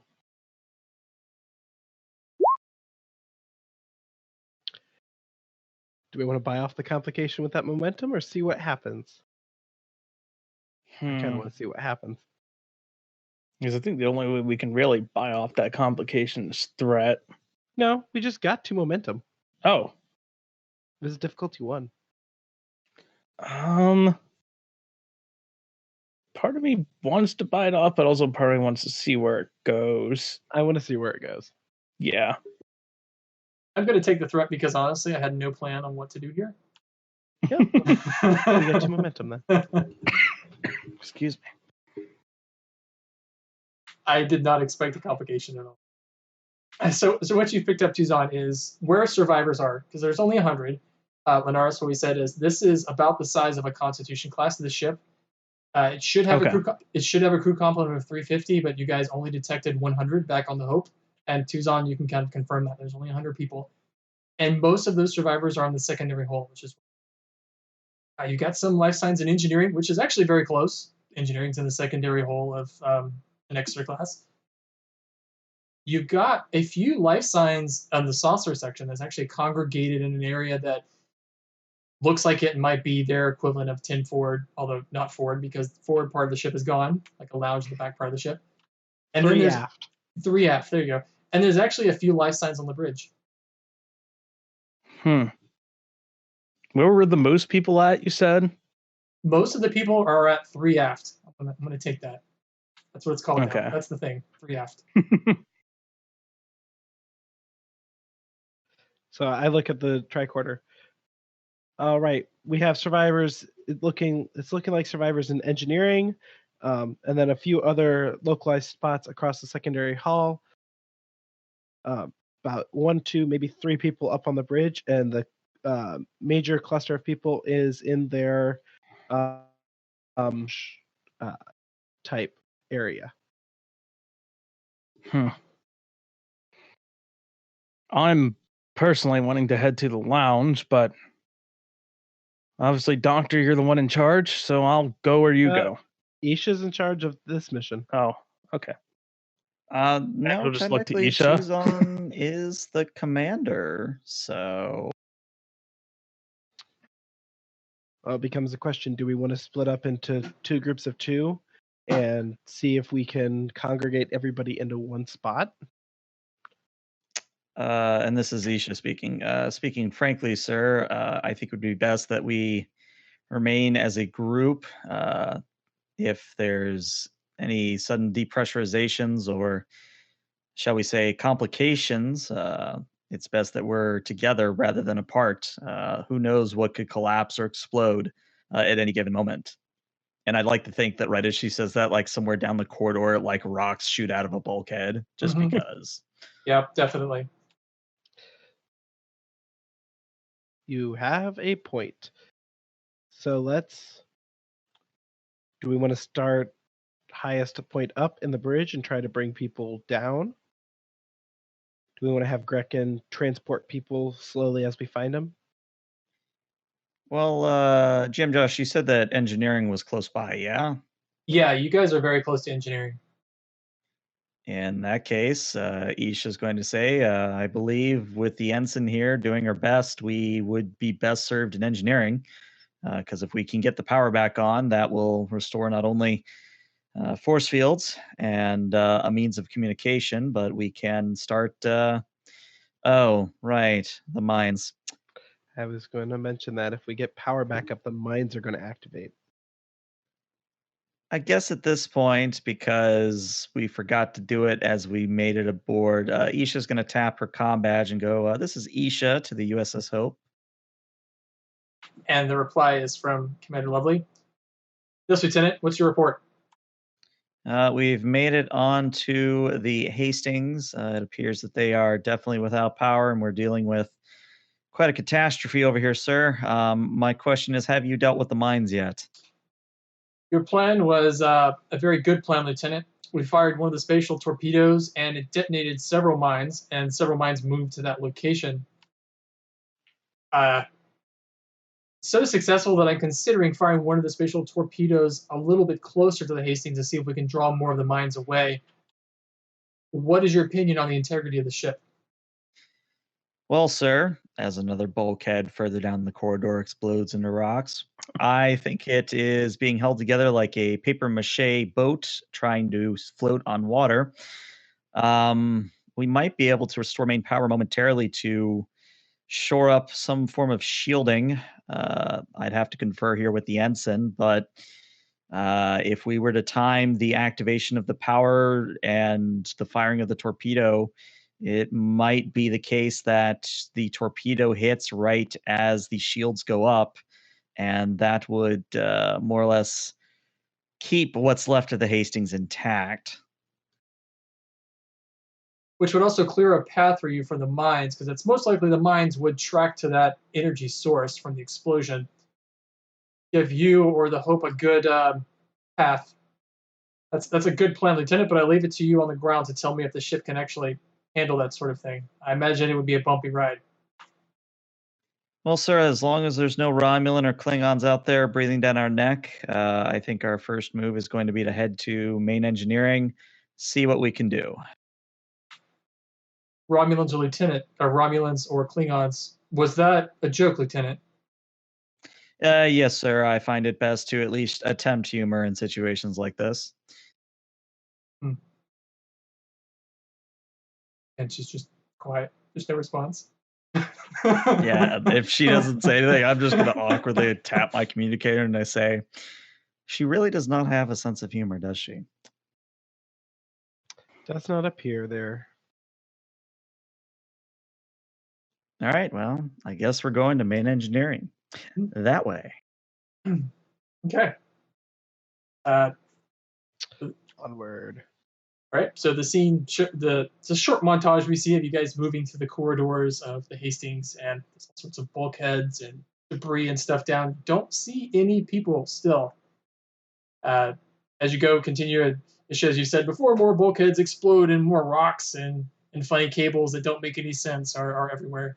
And you guys have moved your way into a large door that has on the outside of it, it says main engineering, but that door does not open as you approach it.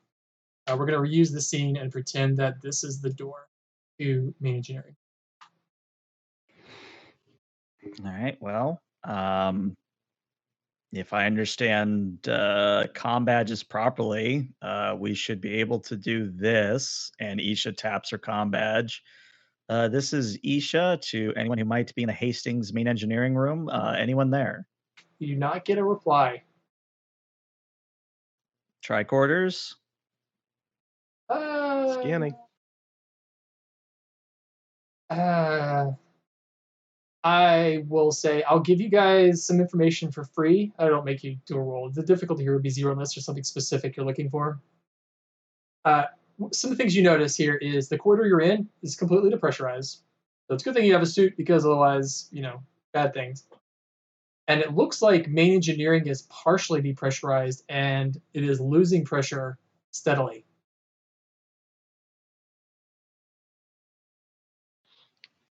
I look at that and go, oh, that's not good. They're depressurizing slowly, so everybody in there is most likely unconscious. Then I think there's value in doing this. And Isha's going to go over to the panel, remove it, and trigger the manual release. Okay. Right, to open the doors, correct? Yep. Okay. You open the door. The door does open. I'd say it gets probably 80% of the way, and then it shutters, stops. Like there's just something really broken in wherever this door was supposed to retract into, so it can't go all the way. And then there's a rush of air.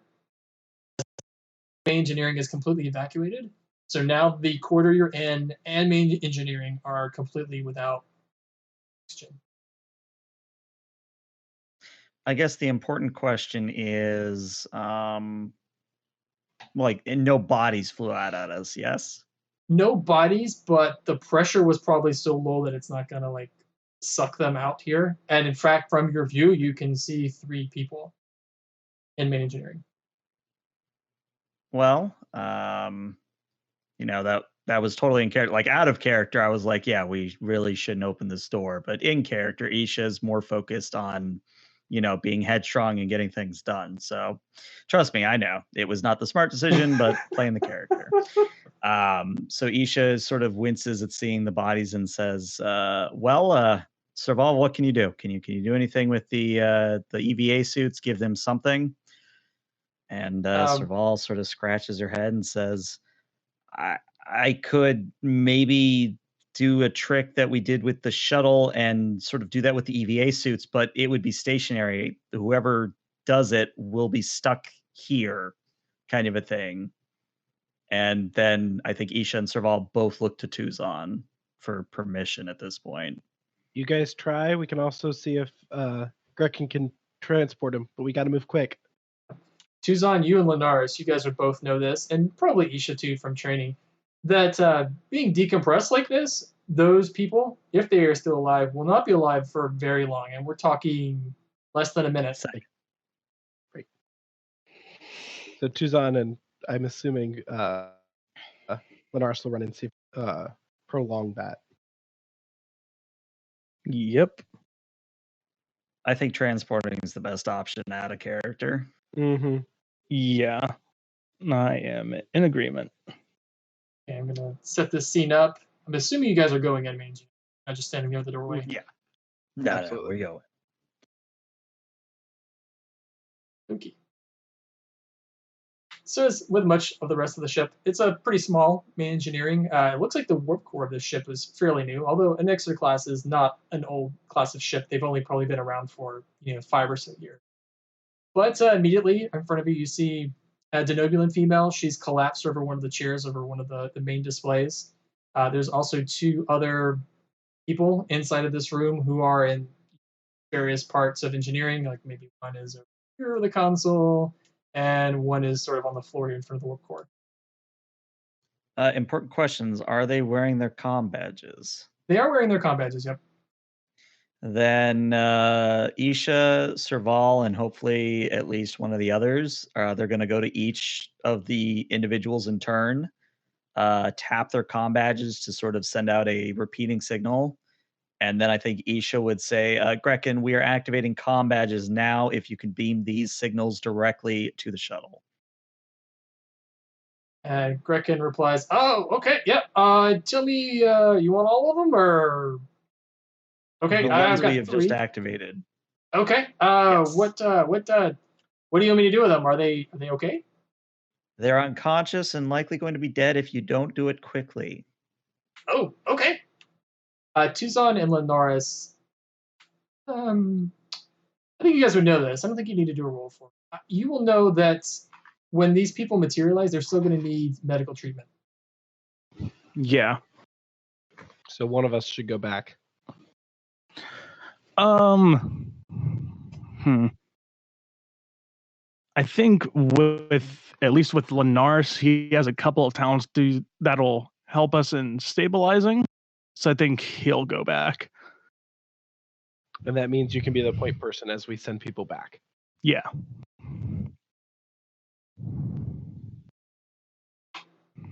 Okay.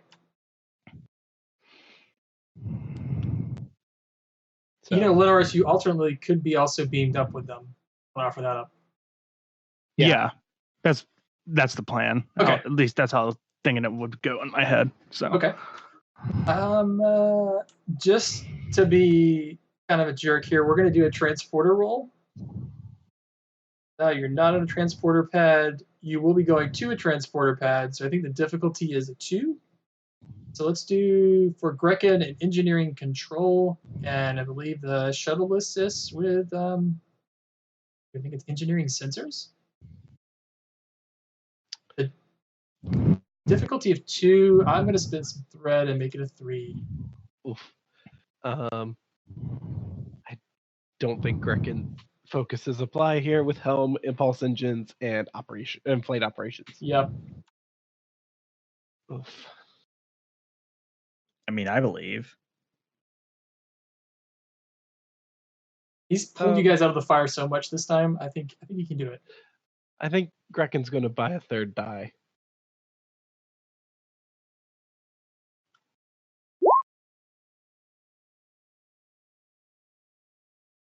Well, E. we got the 2 successes. I made it a 3 with threat. Oh, shoot. Oh, well, that's a problem. And we don't have determination for him to re-roll. Nope, because we already spent it. Succeed at cost? I'll let you succeed at cost. Sure. So what happens is, Linares, you and this lady dematerialize, but the other 2 people that are in sickbay do not. good. Wonderful.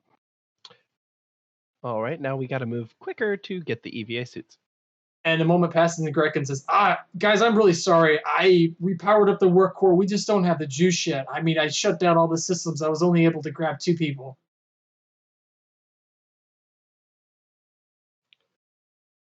We understand.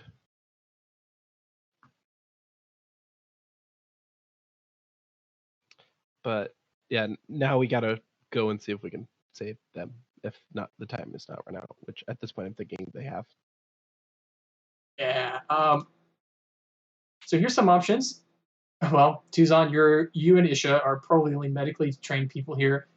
You know, Tuzan, that you might be able to stabilize one of them, but the amount of exposure that they've had, you will need to get them into an atmosphere and it needs to be pressurized. And then there's still going to be a critical condition, and you have moments to do all of this. But you haven't actually been able to examine either of them, so you don't know their condition. Before depressurization was even a thing, they may not have been in the greatest place. So you kind of have to pick one. Eeny, meeny, miny, that one. This one, the one by the work core. Mm-hmm. Let me give this person a token. Vulcan. Yeah, there we go.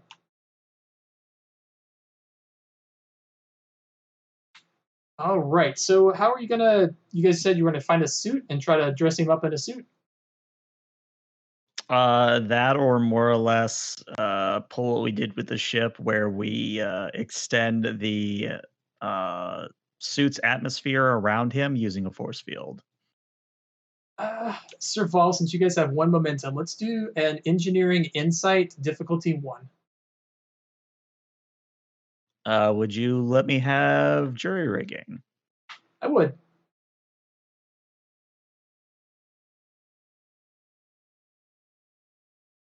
Oh, did I cut out? Oh, yes, you would. I'm sorry if you cut out. I would allow that. Okay. Cool. Hey, 1 success is all we need. So this guy's in front of a warp core. Warp cores have force fields. Well, they would if there was power. In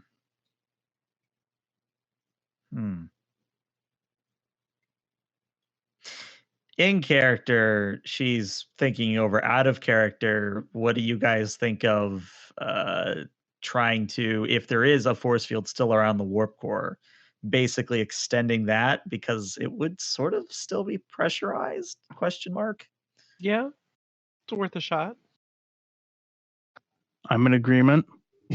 I mean, it's worth a shot. If they fail, well, he's not much worse for wear. Plus, he's wearing red. I'm sure it's fine. Yeah. Okay. Yeah, so Serval's gonna do her best to, if there is a force field around the warp core, to extend it and hopefully bring with it an atmosphere to this, hopefully going to survive Vulcan. Okay.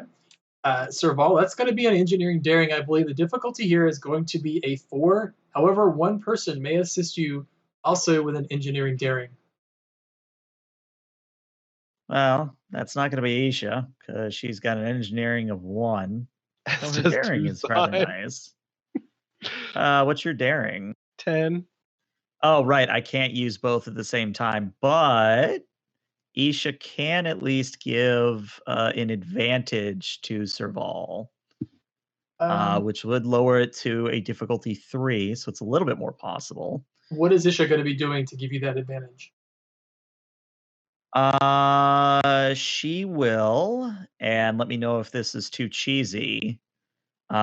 She will be literally feeding extra power into the system using her pyrokinesis. So sort of an infusion of hot plasma that might be enough to, get energy flowing through the system. I like it. I'll let that count. However, I will also increase the complication range to a 4. Because that sounds like something that could really go wrong. Yeah, I think that's entirely fair.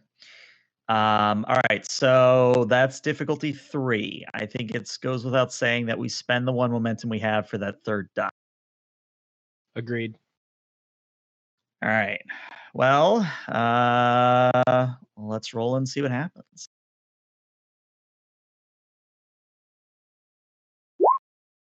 Oh dear. Yeah, I don't think there's anything I can do about that because she's a fresh supporting character and thus doesn't have any way to re-roll that complication. So I got a complication, and Suzanne, were you assisting? I will. Does my catch-all survival focus work today? I don't think so, not in this case. Yeah, still got a success. That is enough to succeed, but then there's also the complication. Which you guys could give me 2 threat for the complication if you'd like, or we'll let it play out. I'd honestly want you to have the threat because a complication here could be anything from it doesn't work to we lose containment on the warp core, and then we have a bigger problem on our hand. Yeah. Okay, I'll take the threat.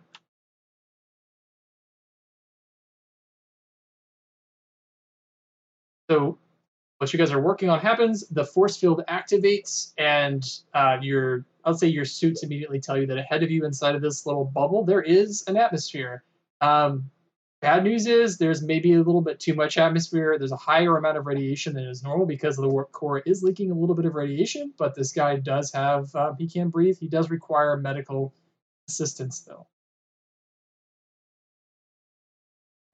Okay, so Serval's going to do all that and say, all right, Commander, I've already given your suit the proper protocol to pass through the force field so you can begin treatment. Lieutenant Isha, if you could help me see if we can't get main power back online, or at least, as you said, get it ready to be back online. All right, let's move. And as that happens, let's transition back to the Notweiler. Back to Mr. Linares. Linares, as you materialize with the lady that you rescued from sickbay, you see Grekin, and the lady that's in front of you, she is not in a good way.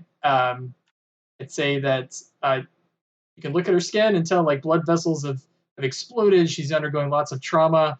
Maybe like her skin is frozen over from the cold and all that stuff. Grekin walks in the room. He's like, "Oh God, specialist, what do we do? What do we do? She looks terrible."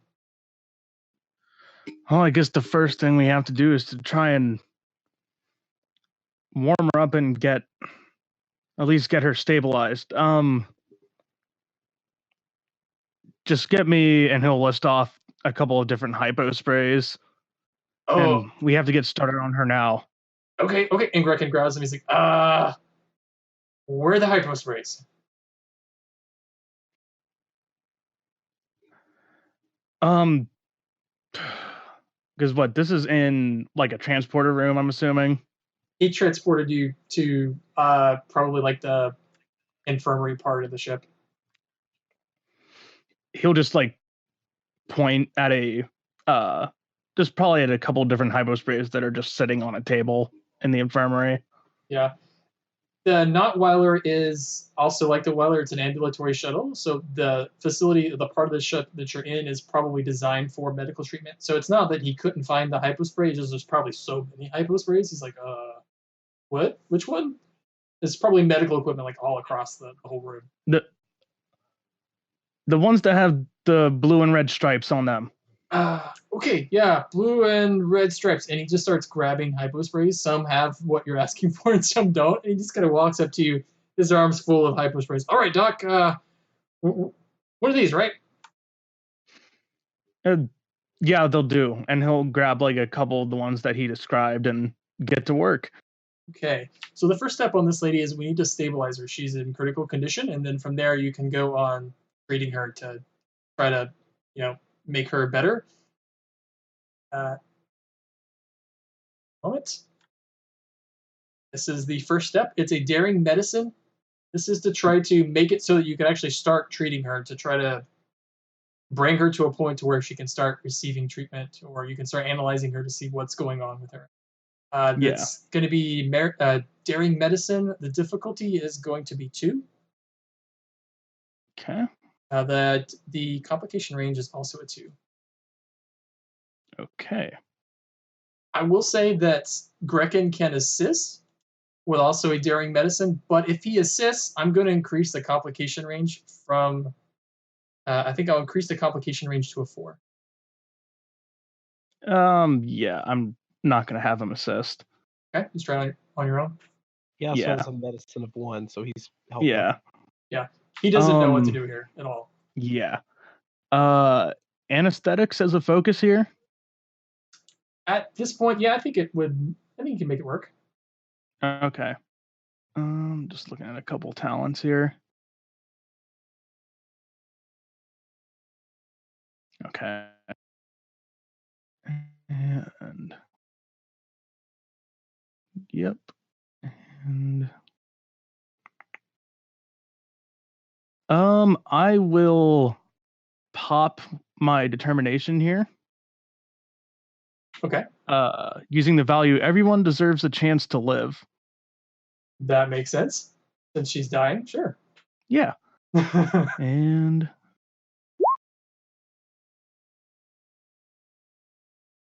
okay. Oh boy.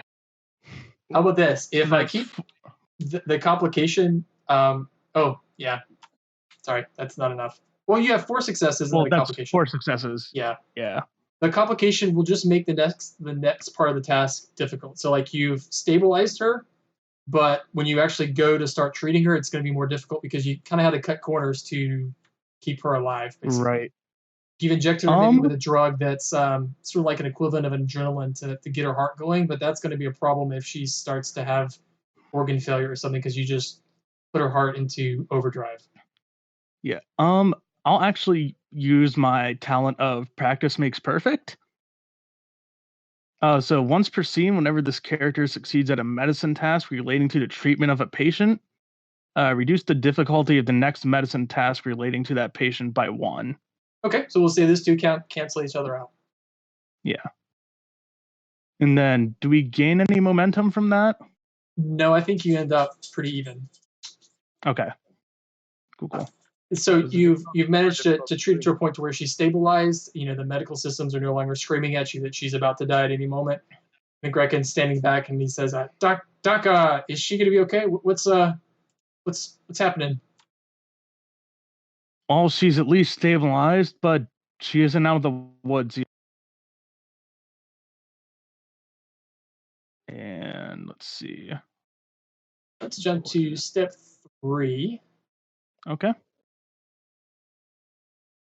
So now you're going to try to treat her wounds here. This is a control medicine. I'm going to say the difficulty is 2.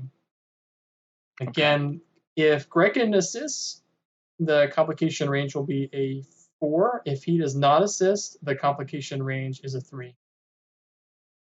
Oh boy. Yeah, I'm not going to have him assist in this case.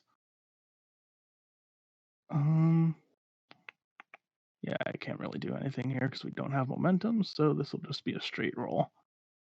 And you said the complication range was 3? Yeah, it's 3. Let's see what happens. Okay. Whew, okay, good. Yeah. That is 2 successes. All right. So you've managed to treat the injuries that she had from basically just being exposed to a vacuum, the trauma from all that, and all the stress on her body. You've used like a wound regenerator to heal off the damages to her skin and stuff.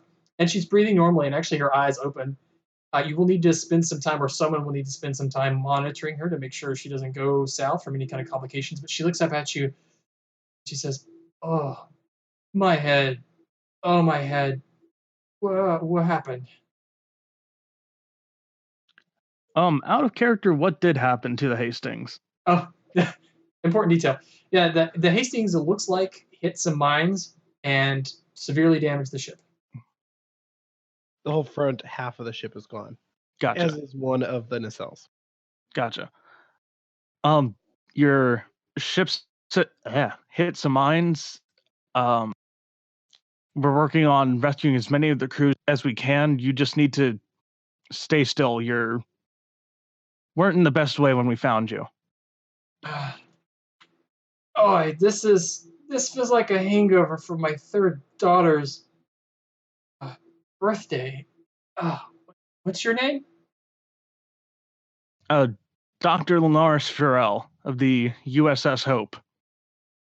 Nice to meet you, Doctor. My name is Zaro.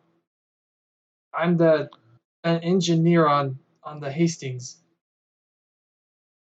I see. And he'll tap his comm badge. Specialist. Oh Lord, I can't remember what his rank is. Specialist First Class Farrell to Commander Tuzon. How's it going over there? Well, we're currently in the process of trying to save the second person here. It seems like the third one is too far gone to be able to save. We've established an atmosphere around the warp core. However, radiation is now a problem. Uh, Well, I've at least saved. She was a lieutenant, you said? she's a Master Chief. Oh, Master Chief. Got it. I've at least gotten Master Chief Zaro stabilized. Whenever you have the second person you're trying to save ready, feel free to beam them over. I'm waiting and willing. We'll stabilize them and get them over there as soon as possible. Right. So we'll take this moment to transition back to the scene on engineering. So imagine, Tuzon, as you walk towards the Vulcan who's collapsed on the floor, the shimmering force field allows you through. And yeah, this guy is in front of you. I don't think you've had a chance to check his vitals. He does appear to be breathing. But yeah, he looks a little worse from where he's got the green Vulcan blood smeared in a few places. He's got a big scratch on his cheek. I'm going to try to stabilize. Okay. That is a medicine daring, please. For him, the difficulty is going to be a 1. Complication range is going to be a 3. One of my focuses, I'm assuming, at the very least, survival. Yeah, I think you're good. Oh, for crying out loud. Yeah. Yeah.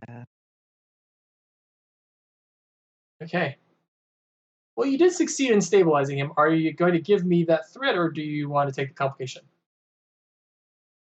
I'll give you the thread. I don't want to lose a patient. Not a bad idea, since the complication would probably be warp core related.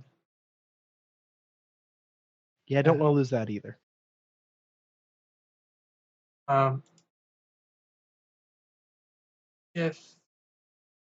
If there's a positive, it's that this guy is a Vulcan, and Vulcan physiology is much more resistant to radiation and just trauma in general. So he is probably the least injured of anyone here in this room. But his eyes actually open. You haven't had the chance to actually start treating him. You just got him stabilized, but he looks at you and he says, my name is Commander Tuvor. I am the first officer of this ship. Have you gotten to the bridge? What's the status of the ship?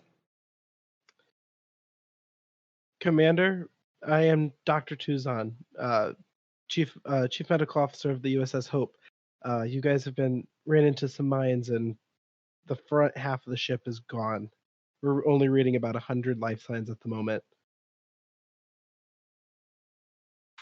Must get to the lounge on deck 3. That is the emergency evacuation point.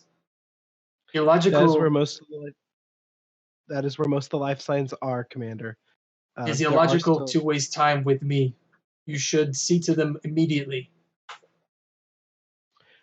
Well, I rather if you give me a minute to stabilize you, we'll grab you an EVA suit, and that you can be another set of hands. I don't find it illogical to have more help. So as you were triaging him, I guess as you're getting ready for treatment, Tuzan, you unzip his jacket, and there is a large piece of bulkhead that is protruding from the side of his chest, and there is, like, his whole side is caked in green blood. So he's stabilized. He's not going to be dead in the next few minutes. But after that, you can't. He's going to probably need some surgery, like right here, if he's going to make it. Well, I just happen to have the focus of surgery. However, it's not going to be fast. Like, this is going to take you a while.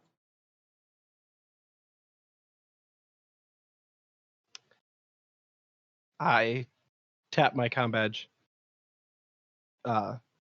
Linaris, how comfortable are you at performing surgery? Not exactly my strongest suit, but I can try. You have to keep him stable. I have the first officer of the ship here. He's been in a piece of bulkhead coming out of the side, bleeding. I've stabilized him. If we transport him over there, you're going to either have to keep him stabilized or attempt to remove. I'll do what I can. Send him over. Understood. Commander, we're sending you over to our shuttle bay. We have a doctor standing by who will keep you stable. Illogical to spend time treating me. You should help the rest of the ship. That's our next step. But you're just as important as every other member of this crew. And he tries to pull himself up. I will get to your shuttle myself. You should. He kind of coughs and starts to fall down a little bit. You should see to the rest of the crew. I hold him up. We are going to transport you. Most of the ship has lost atmosphere. Understood. So who's going to try the transport? Are you guys going to transport him from your shuttle, or do you want to do something else? Well, if we get the ship's power back online, we could do a site-to-site transport. Right, but we were banking on the fact that once power comes back online, those mines are going to hit. So that's why we needed to time it. Right. We'll see if we can transport it to the shuttle from the shuttle transporters. Okay. You know what? So what we can do is we can have Grecken do that roll again. I will say, though, since Zaro has been treated. Zaro can actually do an assist with Grekken. Actually, it's probably better to have Zaro do the roll. However, don't have any stats for Zaro. So let's say, well, I'll let you guys do a succeeded cost. How about that? That's probably the quickest way to resolve it. You can transport this guy, and that will basically be Zaro and Grekken figuring it out to get him onto the shuttle. There will be a complication. I mean, I'm personally fine with that. Yeah, that's Yeah. that's fine by me. All right. So the guy materializes away, Commander Tavor. And just as he materializes away, Tuzan, I guess you were standing next to him, the force field in the room that, was separating the warp core from the rest of the room just collapses. It's powered down. And Serval, you can tell from your display what happened was the transporter beam took it down. This force field was weak anyway, and then you reconfigured it to do what it wasn't really designed to do, and then the transporter beam took it down. So this room is flooding with radiation. Thankfully, you guys are in suits again, but what you know, Serval, is that if you stay here in this room, it's going to be bad for you. Well, unless any of you want to sprout a tentacle and or, horrible scarring, we should probably locate out of this room. Can you operate to get main power back on elsewhere? Before I answer, would I have enough information based on what little systems might be working? Would I be able to work at a different console, or would I have to stay here? Well, Serval, what you can tell immediately is the warp core is working, which is good news. Why the ship doesn't have power, you could try to investigate that. You can investigate that from another room. The best place to do that, though, that investigation is here in engineering. Now, whether you want to risk your life for that is up to you. But you don't yet know enough about why the ship doesn't have power without an investigation. Right. I mean, my thinking is usually engineering's the best place to do it is the thing. Oh, I totally forgot about that. So don't most warp cores, and of course, tell me if it's not the case here. I mean, don't they have that lowering door that's meant to keep out radiation? Yeah, this would have that. I'd say probably like this entire circular area here and like here could close off. Yeah. Yeah, in that case, we just lower the door and we're kosher. Yep. The door is not lowering on its own, which it should have done.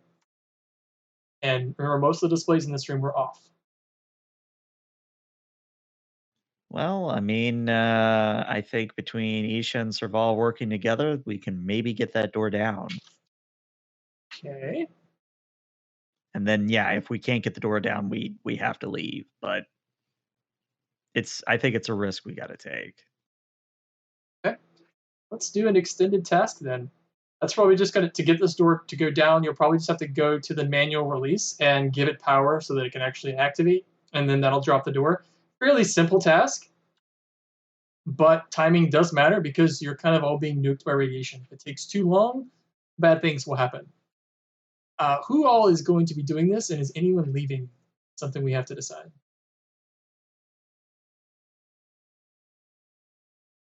I mean, Isha would stay because she's security, and it's kind of her job to stay. Whether or not Tuzan done is up to Tuzan. I will probably, since the first officer said, most of the people are up 3 aft, probably start heading that way because the other guy in the room was long gone by now. I'll communicate that with Isha. I'm going to head up towards where the bulk of the survivors are. It's against my better judgment, but all right, sir, be careful. I will. Okay. Right, Isha and Serval. Since Isha, you're the one of your characters is going to be in the role. So what we'll do is the other character has to just assist, which will reduce the difficulty by 1. So starting off, you have a difficulty of 2. The work track is 10, and the magnitude is 2. So you have to get 2 successes, and you'll have it completed. or 2 breakthroughs rather, Okay. and that will complete. I think the difficulty here is probably let's do this. This will be fun. Let's do engineering fitness, because you're kind of like forcing machinery to make the door go down. Actually, for Serval, that's a good thing. Okay. All right. So if I do have that advantage from the assist, that means difficulty goes down to a 1. Correct. Would you give me jury rigging for this one? If you tell me how you're going to do a jury rig on this. You know what? It's worked before, and it's going to be the same complication range, I imagine. Basically, Isha's going to do her little pyrokinetic thing to feed the manual backup a little bit of fire, literally. Sure. Let's make the complication range of 4. I'll say, because what's happening, Isha, as you're channeling the energy into this stuff, you're very conscious of the fact that you could damage the entire system and the door will never close. You're also very close to an active work core. Oh yeah. I'm going to give you 1 further threat for a 3rd die. Okay. So that is 3 momentum. Nice. Cool. I didn't miss any momentum, right? Because I don't think so. I think we're good. All right. So let's see. So challenge die 6, because it's her engineering +2. So let's see what happens. We will spend 1 of those momentum to reroll those 0. Much better. So that is a grand total of 6 work done, which I believe is a breakthrough. That is a breakthrough, correct? You have 4 left on the work track, and then you have 1 breakthrough needed to finish this whole thing up. Your difficulty is now a 1 with the assist. Your difficulty is 0. It'd be pretty easy. If Isha wants to continue assisting, that is, because the complication range of 4 still persists if she helps. I think it's worth it, because it gives us free momentum, which we could use. And either way, if it wasn't like looking at Serval's stat, if it's not a success, it's going to be a complication anyway. So let's just roll 2 dice for this one, though. Isha, there's the complication. I was going to say, Isha, as you're working, you're astutely aware inside of your suit, it's just getting really hot. Yeah. So about that complication. I'm going to give you the momentum we get from the task and 1 of our stored to get rid of that complication. Okay. And then we have to hope I roll well on my challenge die. You only need 4 challenge dice to complete the work track. I'm just going to give you 1 momentum for 1 work. Okay, there you go. Just Isha, as you're beginning to sweat in your suit, like the beads of sweat are running down your face, and the work core just sounds angry. It may be all in your imagination, but then as soon as you're thinking about that, the door does slam down, and it's a good thing that no one was standing there, because that might have hurt. But then the temperature in your suit begins to diminish, and at least the readout says that the radiation levels. You've closed this door off. The room does appear to be safe. Cool. So as Serval comes back over and starts doing her engineering thing, Isha's going to. Would it have been fair to say that Isha might have had her own medical kit at this point, or? Sure. Say for first aid, yeah, that's kind of Isha's deal. Okay, cool. Isha's going to go into the kit. She's going to pull out some iodine, because I think that's actually what you kind of use in real world situations. And give herself a quick injection of it. Yeah. We'll say you use the magical cure-all radiation injection they have. And you probably would have that on hand, because it just seems to be readily available. Sweet. So yeah, now that the radiation danger is done, Isha will, of course, tap her comm badge and say, Isha to Commander Tuzon. This is Tuzon. Just wanted to let you know we got the door down, and we are proceeding with work on attempting to get main power back online for at least a temporary purpose. Please keep me updated if you require any assistance. Will do. Making my way towards 3 aft now. Very Okay. good. Isha out. Let's Linaris, we haven't forgotten about you, but I want to talk about Suzan's journey to 3F because he's going through the majority of the ship. Sure thing. Ah, Wesley. Tuzon, as you're working your way up sort of the neck of the ship, you get to a point to where it's very obvious there would be a turbo lift. It's the doors in front of you are sort of halfway open, and as you kind of peer around, there is the turbo lift shaft, which extends down, and then above you, there's just a bunch of debris. So actually going up from the secondary hull up into the primary hull, you're going to have to figure that out. I look up. I take, and then I calm Isha. Getting up to the primary hull is going to be impossible. All shafts are blocked by debris unless we try the Jeffries tubes. In an EV suit, good luck getting through the Jeffries tubes.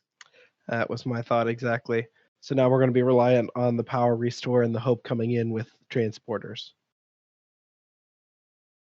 All right. Well, Serval, what is your best guesstimate on if we could do the whole shield thing? Because I kind of don't want to get spatial torpedoed to death. It would be rather embarrassing.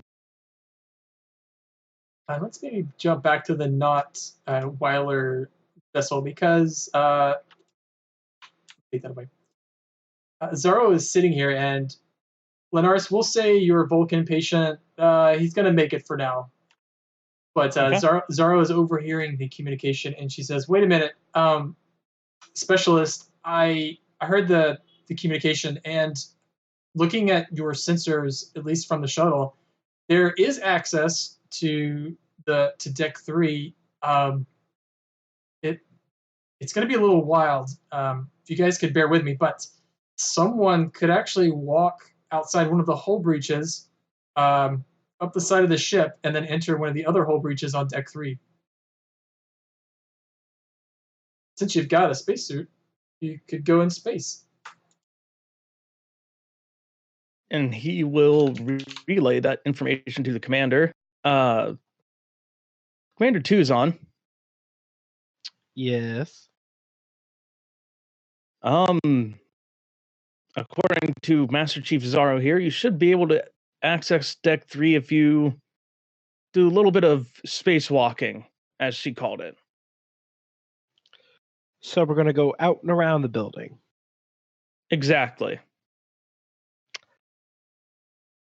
All right. Spacewalking wasn't exactly my primary focus of the day. But getting up there, and especially up to the bridge on Deck 0 as well. All right. I guess. I'll do it.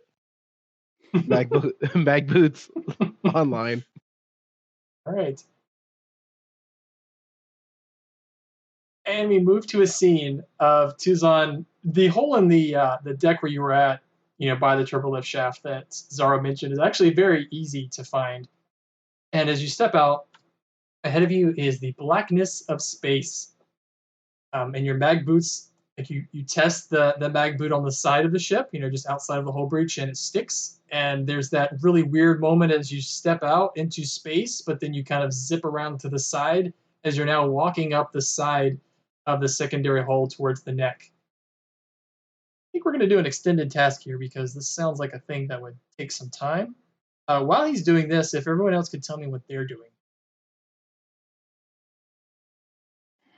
I think, again, working on getting not only main power back online, but seeing if we could get, if not shields, at least a navigational deflector. Just basically any form of force field or shielding. Okay.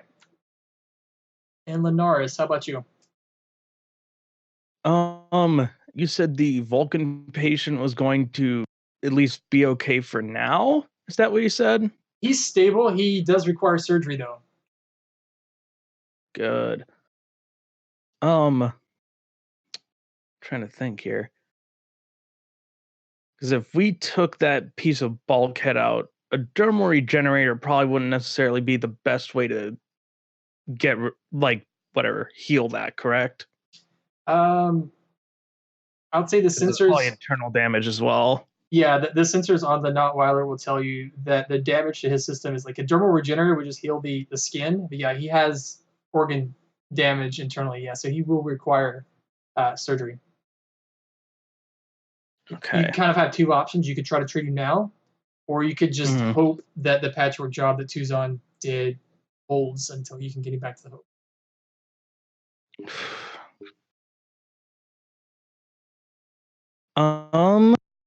Okay.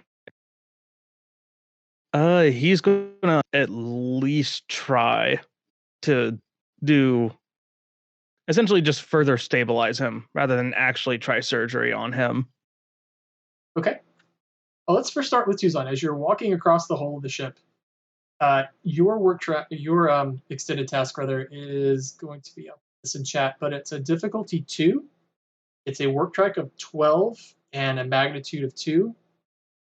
The skill you're going to be using is a con control. Good luck.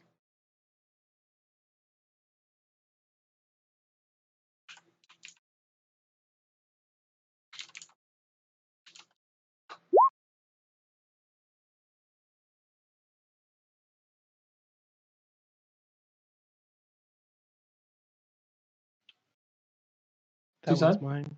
Oh, Yeah, sorry. I that's okay. cut out for a second. That's a con control to get started here. Difficulty is 2. Actually, you know what? I'm going to ramp that up a little bit because I got all this threat. I'm going to make that first one a difficulty 3.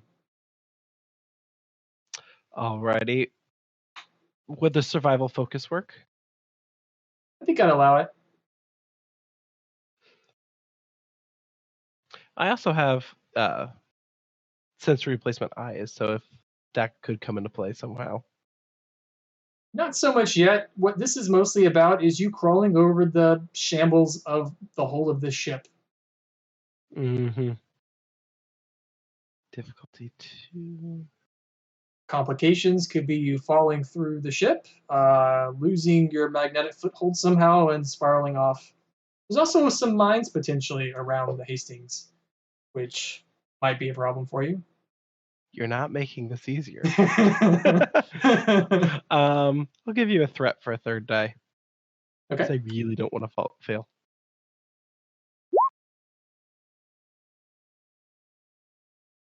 I didn't fail. Nope, that was good.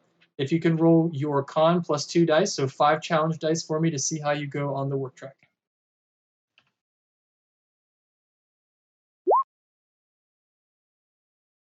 4. For work, if I can give you some advice, you might want to spend a momentum or give me threat to re-roll those zeros, or at least buy 1 work so you get 1 breakthrough.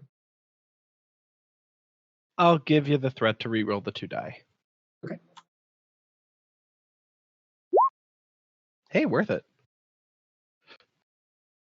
Yep, so that's 3, 4, 5, 6. I believe that's 7. 7. Okay, 7, so that puts you to 5 left on the work track, but that was enough for 1 breakthrough. So that lowers your difficulty down to 1 for the next time. But while you are making that journey, you don't spiral off into space. I'd say as you're walking up the neck of the ship, you then kind of take the step to go upside down the bottom of the saucer.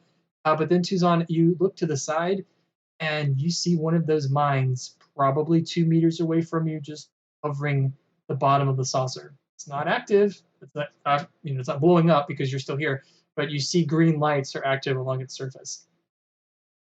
Just hanging out. But you could almost reach out and touch it. And of the EVA suit and my comm badge aren't activating it, correct? Apparently not yet. I'm gonna slowly, ever so slowly, go by it, and as soon as I'm clear enough of it, I'm gonna send that train. There's a mine right off the hall. Okay. That'd go to Isha. Right. I mean, Isha, there's definitely a pause, and she says, Sir, I mean this with all due respect. What would you like me to do about it? I'm just making you aware that there's a mine so close I can touch it. So, I mean, if you can touch it, just give it a push. do you think it would set it off? I mean, are you a warp core size energy source? No. Which is a plus. I'm sure it'll be fine. Yeah, I mean, give the antiquated Romulan mine a push. Why not? Lieutenant, that's not very comforting. Sorry, again, I am not the best at humor. I think it over, and against my better judgment, I will push the mine away. I mean, look on the plus side, Commander. If you fail, you won't be around to remember it. Again, not comforting, Lieutenant. Oh Lord. Okay, Tuzan, you had to do it, so I'm gonna spin some thread here. Oh boy. So you reach out for the mine, and the complication I'm giving you, as you reach out for it, those lights that were on before brighten up, and again, even though it makes no sense, we, as outside observers, hear the sound of the mine, like it was making like a dull, like a little hum before, but now it's a louder hum, and the lights are brighter as you touched it. You push it though, Tuzan, and it just slowly moves away, and then slowly starts to move back. Okay. Mine seems to be active now. Okay. Well, have you tried asking it politely? Please turn off. Well, I meant more with a tricorder, but yeah.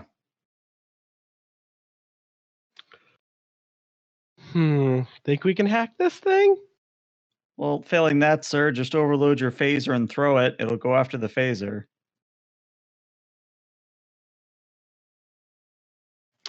All right, we can try to deactivate it, and if not, we have a plan B. So you're gonna try to disarm the mine? I will try. So if you want to disarm the mine, I'm just gonna tell you what the task you're gonna put forth to Tuzan. He's gonna have to take this mine apart without triggering it, keeping in mind that he is also in an EV suit. So that adds a whole nother level of difficulty. Plus, it's probably in the stages of activation. And it activated when you touched it, or when you tried to touch it. You could get closer if you want and try to disarm it, but I just want to describe the level of difficulty you might be approaching here. Is it something that as I go away, it will deactivate? Oh, who knows? It's not coming at you aggressively. It is just moving back to where it was. I'm going to try to move on because I don't want to try to dearm it, mostly because I don't think I have the stats to be able to do it. Yeah, I have 5 threat too. Doesn't want to give you the. I think Tuzan would understand the difficulty of the task before him. Yes, I'm going to try to move further away. If the mine starts following me, that's not going to be fun. As you take a cautious step away, you see the mine, it moves to its original position, and it's still humming loudly, and you take another cautious step away. It's still there. A third step, and the mine doesn't seem to be moving, but it is still making noises, and it's still very bright.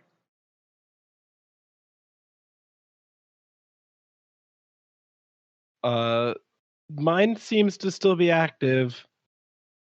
Slowly trying to get away from it. Do the phaser thing. Yes, sir. You know better than I. I am not a security officer. I will take the field promotion, sir. Thank you so much. I don't have that authorization. But I'm going to overload the phaser and chuck it as hard as I can. Okay, Tuzan, let's bake that into your next check for your extended task as you're working our way across the hole. But while you're doing that, let's maybe move scenes to Linares back on the Nutweiler. Yep. All right. So Linares, your Vulcan patient here. Token. Too many tokens. That's a big token. There you go. He makes sense now. So I think you said you wanted to patch him up, not exactly try to cure him completely, but at least give him a little bit more of a better band-aid so that he can maybe make it a little longer. Yeah. Let's do a medicine daring. And also, the whole time this is going on, you're hearing across on your comm badge that Tuzon is apparently playing with a mine outside, ping pong or something with it. Who knows? Good. Let's do a medicine daring to do this task that you want to. Yeah. Let's do a difficulty of 3, which I'm gonna make 4 with some threat. Oh, good. Trying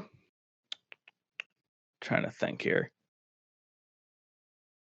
How big is this piece of bulkhead? It's probably maybe like 1.5 feet. Okay. It goes completely through, so in and out. Oh, fun. I think the way he's gonna go about this, I can't remember if this is an actual thing or just things they've talked about before. How, like, I think in the military they've talked about using like some kind of like foam to basically Oh yeah. like basically just, put a cork in the hole and stop the bleeding until they Yeah. can get them to a better place. Yeah, they're developing a foam that for like field medics to be able to put around the object in trauma to like basically seal it until they can get to a trauma surgeon. Yep. Yeah. And that's Tuzon, and he's walking on the outside of a ship right now. So the Vulcan, the shrapnel that's through his body, he's bleeding, but not quite that much. You could, so you have some options. You could try to remove it, but removing it's probably going to make his condition worse, and then you're going to have to treat him like right away because he's going to start bleeding heavily. You could try to seal the wound once you do that, but at that point, all of the bleeding is probably going to be internal, and that is just as bad. Another option is you could try to stop the bleeding by sealing out like around the bulkhead. So like he's not leaking blood anywhere, but it's also very temporary. Yeah. But I think it's kind of what Linares is going for because he is not a surgeon in the slightest. So, yeah, I think he's just going to essentially put some of this foam around where he's bleeding now and just kind of hope that works. Okay. Tuvor looks at you and he says, "Specialist, have you ever done this before?" He doesn't respond and just goes to work. Grekin looks over and says, that's a lot of blood. Yeah, he's bleeding, and Grekin looks a little shaky. Thank you for stating the obvious, Lieutenant. Grekin says, "Hi, I'm gonna go." And then Grekin passes out. Actually, I'm gonna spend 2 threat here and make you a complication, Linares. When he passes out, he bangs his head on something. Good. I'm assuming that means he suffered an injury of some sort. He's not getting up. Okay. Good.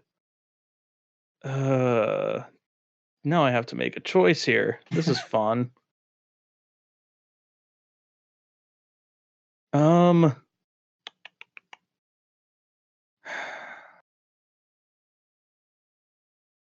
Master Chief Zaro, what's your experience with medicine? Well, specialist, I've been known to take some occasionally. He just kind of like is rubbing his temples. All right.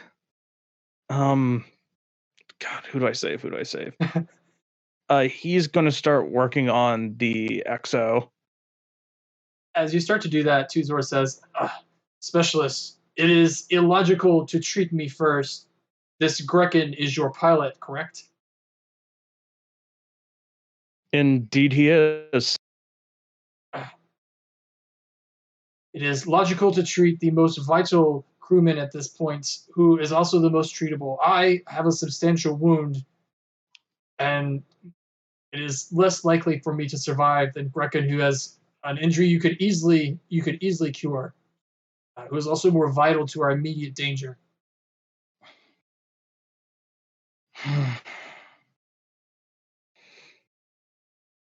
Oh boy.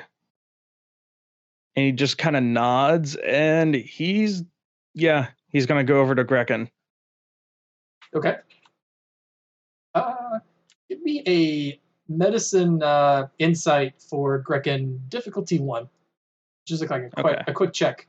See how he looks. Yeah.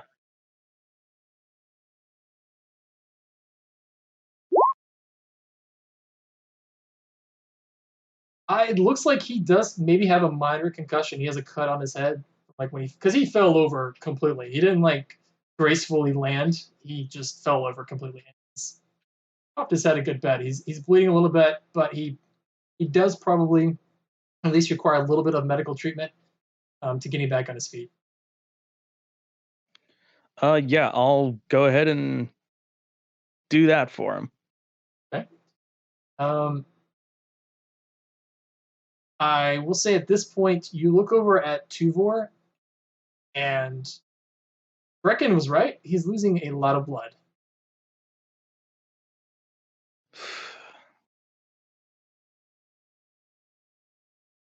Specialist Pharrell to Commander Tuzon. You hear me from my EVA suit outside. I'm a little hung up at the moment. What can I do for you?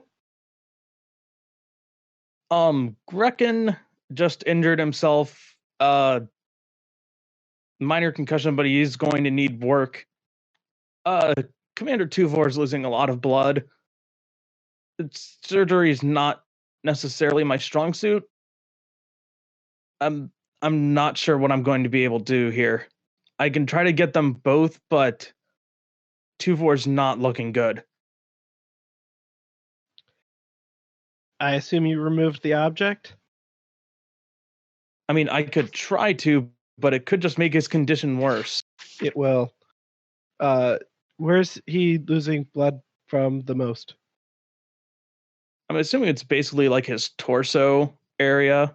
Yeah, it's in his side. I'd say like in the area around his navel. It's like I imagine it's a piece of bulkhead that's just like skewered him all the way through. Yeah. Coming from right around his navel, sir. It's a lot. I have no doubt. Most likely severed several arteries and important organs. Trying to think. Very unconventional way of doing it. If you electrocute the bulkhead slowly, it'll solder all the wounds for the time being. Won't be very pleasant for the commander. But Vulcans can take a lot more stress than humans. All right. And is Grekin's injury considered quote unquote lethal, or is he just going to need a bit to get back up? I mean, there's always, you did a sort of cursory just visual examination. There's always the possibility that did something worse to his head. Possible that if you just seal the wounds, give him a magical hypo spray to cure any sort of inflammation he might have, that he should probably be up on his feet, but there's always a possibility of complications. Yeah. He's just going to do basically that on Grekken and use like that foam to patch up the bleeding and give him the magical hypo spray, and then use Tudon's suggestion on Tuvor. Okay. Grekken his treatment is so simple I won't make you do a roll for it. That's pretty standard. We'll get to what's going on with Tuvor next, but let's move on to Lieutenant Isha back in engineering. So Isha, what have you guys been working on? Because you've been hearing things aren't looking so good on the Notweiler, and then of course Tuzon is playing ping pong with a mine outside. I think you said that you guys are working on getting main power back. Yep. Okay. So I guess really the main question is what is keeping main power from being online? Because if the warp core is working, then there's got to be either a blockage or a cut somewhere. Yeah. So one of either Serval or Isha, if you could give me an engineering insight, and this is going to be the discovery on. Well, let's do engineering reason rather. This will be the discovery on what the problem of the ship is. The difficulty here is just going to be a 2. A 2. Well, Serval happens to have diagnostic as a focused, and we'll just say that Isha is assisting by going over, like listing out, okay, what about this? And Serval's like, no, what about this? And basically bouncing back and forth quicker than if it was just one person. Okay. So that makes it a difficulty 1 with a focus. We don't have any momentum, so this is just going to be a straight roll. Yeah. All right, that means 1 momentum. The problem is, so the core is functioning. It might have a problem because it's leaking radiation. It should not be doing.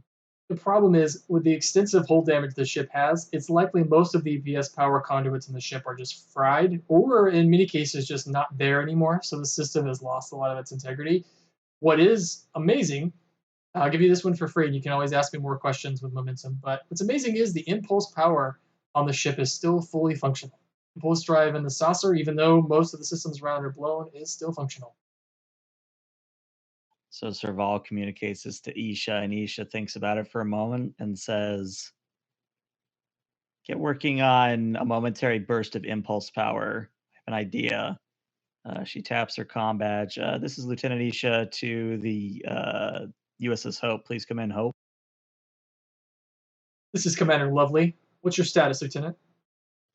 Well, I think our initial plan of using the shields to buffer the explosion is not going to work. However, spitballing an idea here, sir, we can get perhaps a momentary burst of impulse power, which would get us away from the explosion, but it would be still a rather tight window. If we don't do this right, the burst of impulse power is just going to draw the mines right back.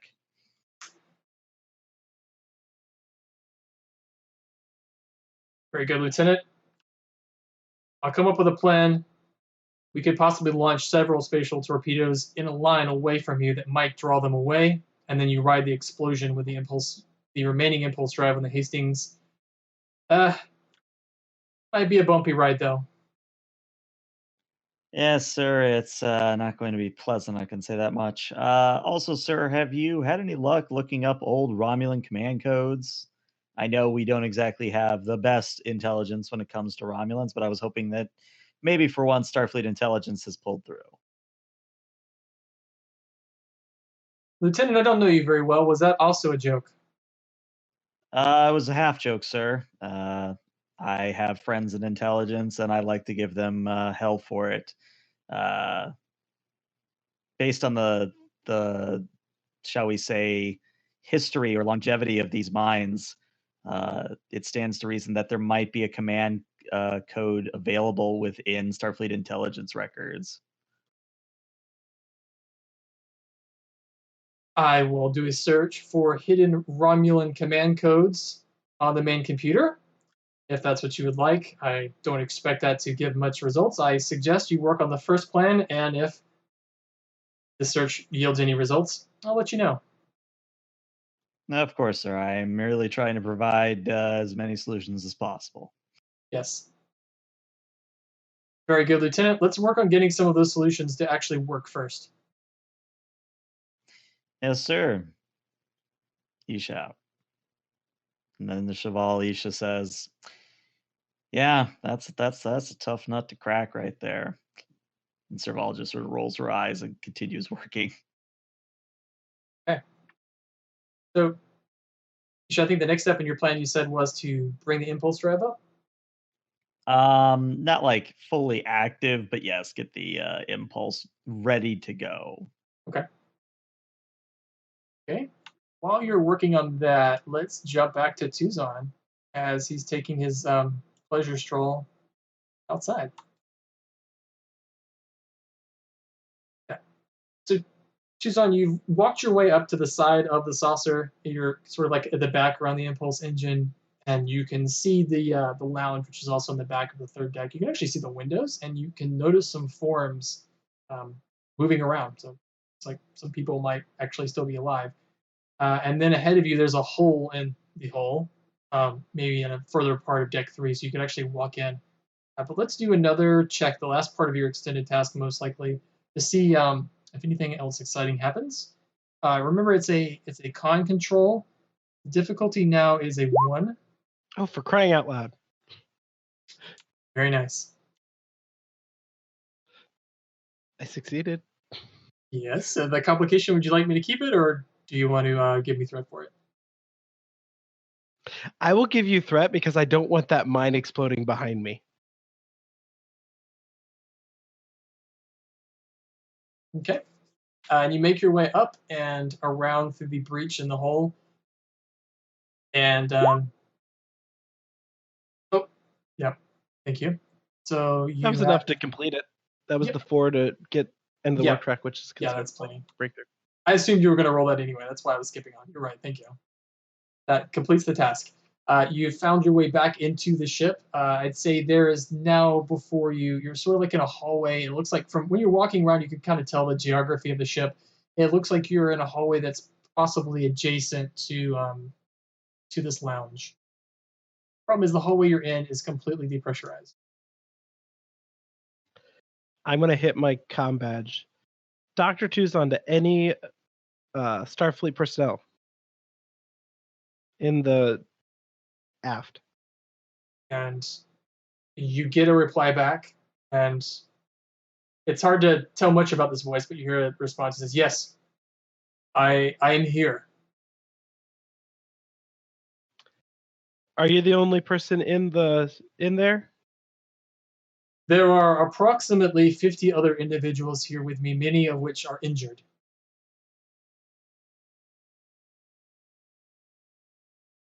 That's understandable with the trauma that the ship's gone through. Can you tell me how severe the injuries are? Well, I am not a doctor. I believe many of them require assistance immediately. That's what I was afraid of. Do you know if there's any atmospheric pressurized corridors leading to the lounge, or are you guys secluded? One of the Starfleet officers managed to erect a force field around this room. It is my understanding that outside of the lounge there is only vacuum. That seems to be correct. I'm in the corridor adjacent to you, and there's no atmosphere or force fields. Main power is down, however, the warp core is still intact. I may be able to lower the force field to give you enough time to enter, but you will have to do so quickly. Hold off doing that for the time being. There are individuals up in the bridge that I currently still have life signs for. I'm going to see if I can bring them as well. Understood. You should be quick. Many of these people here appear to be in critical condition. So is the ship. I will be back shortly. Okay. And with that, I'm going to one. Tuzon, as you are going to head to the bridge, are you going to take your stroll outside like you were before, or are you going to actually try to walk your way? I'm going to try to, I'll go outside. It's probably quicker. Yeah. I'd say at this part of the hole, as you step back outside, maybe back where you came from, you see there is actually a significant hole, like around here on deck 0, that you could probably just walk your way to. Yeah, that's what I'm thinking.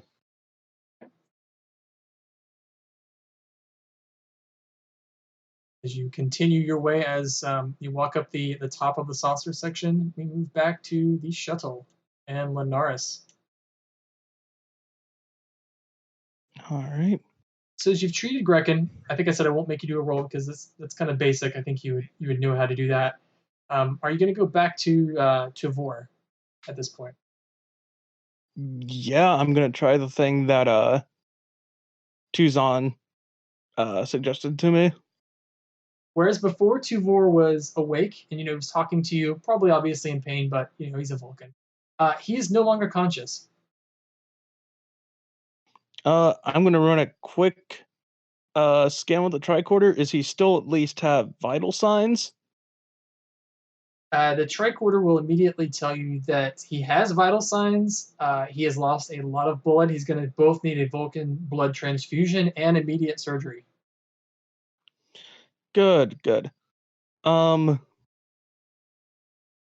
Is Grekken the only other well, actually, hold on. Computer. I'm assuming the shuttle maybe has a computer I can talk to. Yeah. Yes.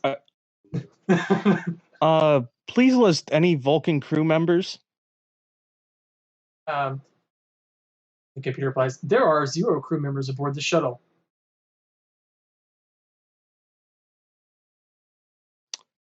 Specialist for L to the Hope. Oh wait, how far is the Hope from the shuttle? It should be able to respond. Approximately 2 AU away, so still in the system.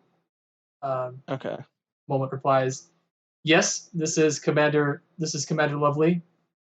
What's your situation? If you can spare one, we need a Vulcan crew member here now.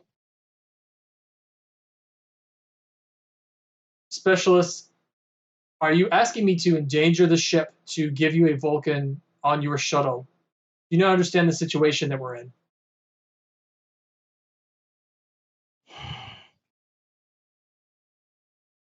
Well, if we don't have a Vulcan crew member here, Tuvor dies. And if he doesn't respond, he's just going to contact Tuzon. When we made scans on that ship, any signs of a Vulcan life sign other than Tuvor? Specialist, we didn't necessarily go into details on what species were here.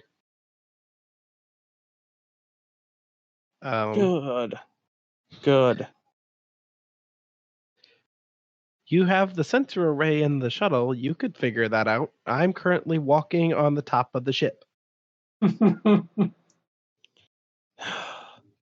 Is Grekken awake? At this or is point, he still like... At this point, his eyes kind of flutter, and he looks at you. He says, this is ever since I met you, it's just been one thing after another. This is the first day. What happened? You hit your head. I need you to run a scan on the Hastings now for any Vulcan life signs. Master Chief Zaro? Yes, Specialist. What can I do? The commander gave me an idea here, and I think you might be able to assist me. We're going to slowly electrocute this bulkhead and try to solder his wounds. I know it sounds crazy, but it will work. Okay. That is not the craziest thing that I've ever done, Specialist. In fact, yeah, I got to tell you some stories sometimes. Yeah, let's do it. You know what? Between you and me, I never really liked him that much anyway, so I kind of wanted to do this for a while. He kind of almost goes wide-eyed for a bit, and he's just like, shrugs like, all right, she's helping. That's all I need. And she looks around. Let's see, Curie class shuttle. Let's see, what don't we need? We don't need this. And she starts pulling parts off of the ship. And Grekin looks. He's like, oh, wait. It's new. It's brand new. I told you to run sensor scans. Lovely's gonna kill me. And Zoro's just pulling panels off and cabling out. Okay, let's wire this here and this. I guess we don't need this. And after a moment, she says, "Okay, specialist, I think we could do this. Everybody might wanna stand off of that wall." And she's pointing to the exterior bulkhead because I think if we electrolyze the structural integrity field, that we could pull this off, but can't guarantee anything. It could either help him or liquefy his internal organs. I can't really say which. We're supposed to electrocute it slowly, Master Chief. Yeah, it could do slowly. Yeah. This is gonna sound weird. Can I roll to see if I believe her? Or is she just trying to kill him? Sure. Maybe a command insight. Command insight difficulty of 0. I do have deception as a focus. Yeah, so I'll allow that. Yep. Yeah. Right. So 2 momentum. You don't think she's lying to you. Is she being as cautious as she should be? Probably not. Is that her personality? Could be. Gotcha. I'd ask you to make configurations, but I don't think we have the time. Let's do this. And to speed things along so we don't have to roll for Grekin turns to you and he says, specialist, there are 2 Vulcans in the lounge on deck 3. All right. Specialist Pharrell to Commander Tuzon. This is Tuzon. There's a couple of Vulcan crew members on the bridge. We need one of them over here as soon as you can get them over. On the bridge or in the lounge? Oh, wait. You said the lounge. I'm sorry. Yeah, lounge. In the lounge. Well, there is somebody there with a comm badge. Most of the people there are in need of medical treatment. I don't know that there's going to be a Vulcan that is in good enough shape for a transfusion. I'm currently on my way up to the bridge to see who all is remaining and try to get the people there back to the lounge. Good. All right. We'll have to try and transport maybe one of them over, see if they're in good enough shape. And Grekin says, "Oh, hey, this is interesting. I said there were Vulcans. Yeah, there are. There's also a Romulan." Is the comm? I was gonna say, is the comm open for that? Yeah. Well, I think that unless you guys told me otherwise, you could all communicate freely. I don't think you would have had the comm open to the lounge unless you specifically said you were. But Grekin says that over your communication. There's a Romulan in there? Yeah, that's not the punchline of any joke, Commander. The sensors show one Romulan in the lounge.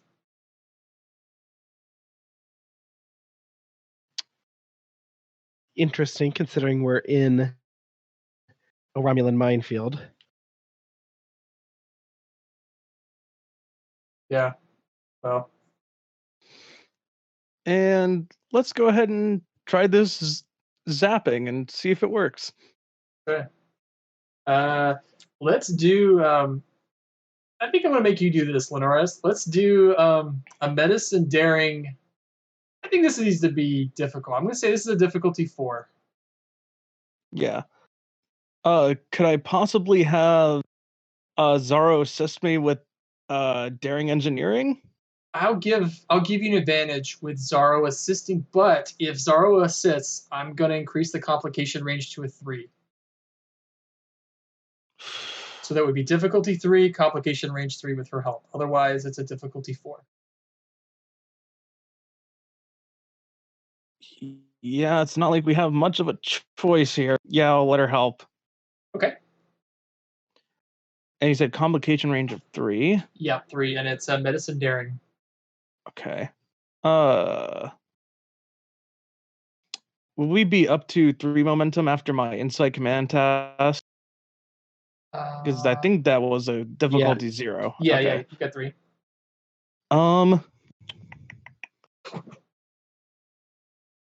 I'll buy just 1 die here.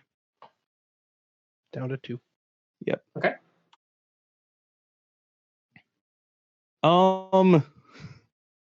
Would this fall under experimental medicine? Maybe. Yeah, I'd call it that. Sure. Beautiful. Would I get an assist die from Zaro, or is Zaro just giving me an advantage? Zaro's just giving you advantage, which lowers the difficulty from a 4 to a 3.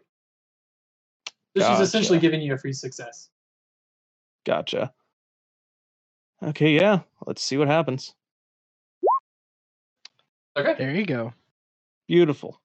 So the lights in the shuttle dim a good bit, and there's this terrible like screeching sound, and the whole ship just makes this grumble, this groan. And Grekin looks at you and he's like, "Oh, this sounds terrible." And you're all standing away from the walls and everything, and there's a shock, and I'd say that Tuvor's body is convulsing and spasming as he's stuck up against the hull. And then the system, Zafar flips a switch or hits a button on the control panel, and the lights go back up, and Tuvor collapses. The bleeding is stopped. You do a quick check, and it looks like he's stable. If there is stable after this sort of thing, he looks like he's the best you could have expected. And Zara looks at you and she says, "Wow, that was kind of cool. I guess I should have been a doctor." He just kind of sighs. And I guess now we wait and see if we can get a Vulcan crew member over here.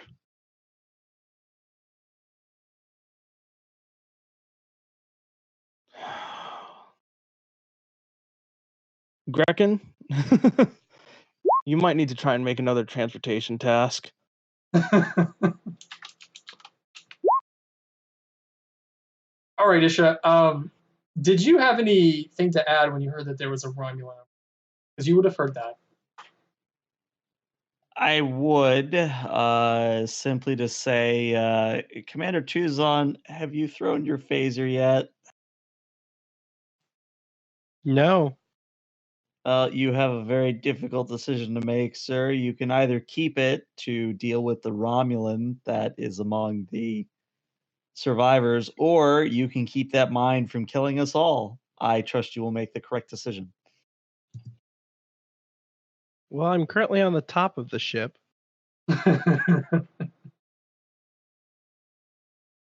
Oh, well, so you took care of the mine then. You never said anything.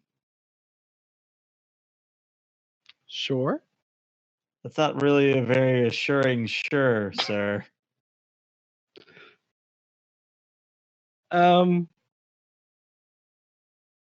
Yeah, the mine's still there.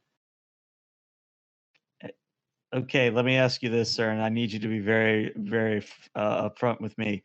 If we were to say engage the impulse engines for a fraction of a second, would we collide with the mine? It's on the other side of the hull, but it is close. So if we're quick, no. We'd skirt right over top of it. Lovely. All right, well, sir, just, you heard the same thing I did, and it's not like I can transport myself to you, so just be cautious about this, I suppose. That's what we're trying to do, right? You know what they say about best laid plans and all that.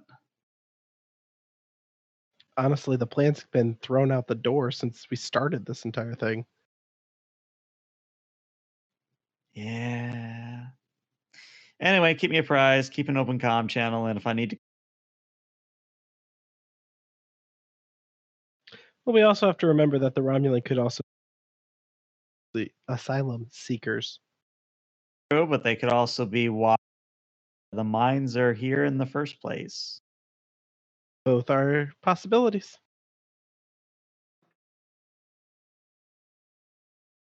And yeah, I think Isha would just kind of keep him on an open comm channel so he can scream for help. But again, it's especially given what's happened on the shuttle. I don't think she's transporting anywhere anytime soon. But Serval, if you would like to wire up the impulse, I think what you could try to do here is, so the impulse systems are working. You can activate them from here. I think what you might have to work on is the amount of control that you're getting. Or, but actually, if you want to steer the ship in any capacity, that might be what you'd actually have to do a skill roll to determine, to sort of tie in together with what's left of the systems. Well, here's the question, because that's why I asked with Isha whether or not if we activated the engines, if we'd hit the mine. Based on what we know of the area, if we were to just do a short impulse burst, get us going, a decent speed, would we hit any mines in the process? That is also dependent on Lovely and the Hope's torpedo attack drawing any of those away. Because who knows? If she shoots you really close or shoots at you really close, it's possible some of those move away. And then, just flying forward could clear it. It's hard to say. Like, her plan was to draw some of them away, but you also don't know the exact location of all the mines because some of them could be cloaked. The ones you have seen, though, there was at least one, like, sort of in the front of the ship that she might hit. Joy. Yeah, I think Serval would want at least maybe maneuvering thrusters. Okay.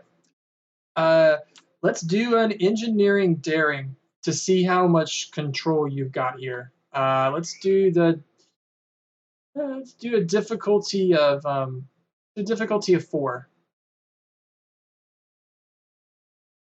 All right. So the assist from Isha brings that down to a 3. Unless I missed any momentum generated, we're still at 1. I think I have to spend that 1 momentum for a decent shot at this.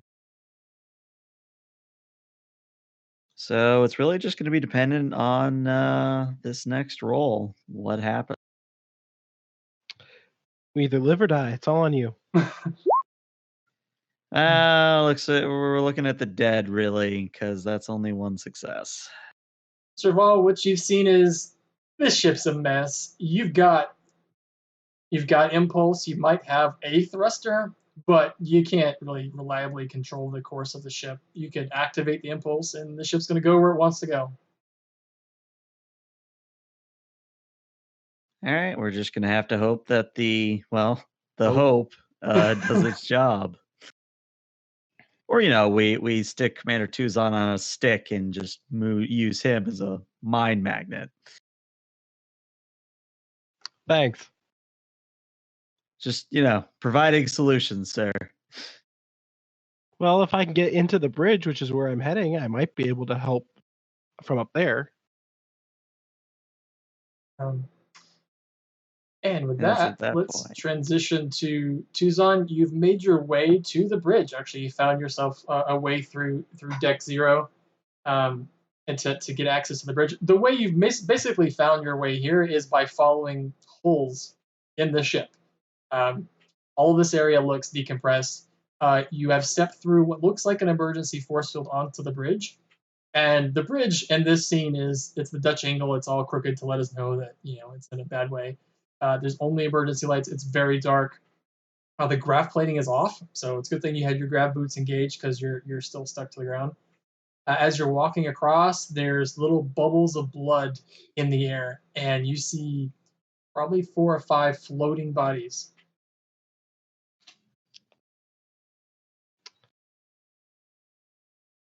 I make a note that there are, dead here. Try to get their identification. Okay. As you're looking around, you see, basically from their uniforms, the captain of the ship, he's very dead. That's obvious. And you're working your way around, and you get to the science console, and this lady has got the 2 pips for lieutenant's rank. She is alive just barely. She has probably been shaken around quite a bit. Like when there's this explosions or this series of explosions happened, is probably thrown around a lot. And since, they don't like seatbelts in Starfleet, she might have hit her head in a few places, or who knows, but she's in a bad way. I pull her down a little bit and see if I and do a tricorder reading on her. Yeah, she is unconscious. Let's do a medicine insight difficulty 0. Trying to give you guys some momentum. Which I appreciate. I actually don't know if I would have other than survival, I don't know that I would have a focus. I really should have gotten a better focus. I was gonna say milestone. You gotta switch that out, man. I mean, I have like genetics, I have cure research, diseases, xenobiology. I really wasn't going to take anyway because of the ship basically being that, but still, like, scanning would probably be a good one. Yeah. Diagnostic. Why did I know this would happen? Serious? Why did I know? They look fine. I think I'm going to take the complication on this. So what happens is the lady, she, as you're checking her out, you're scanning her and everything, she grabs your hand and she says one word, Romulan. She's dead.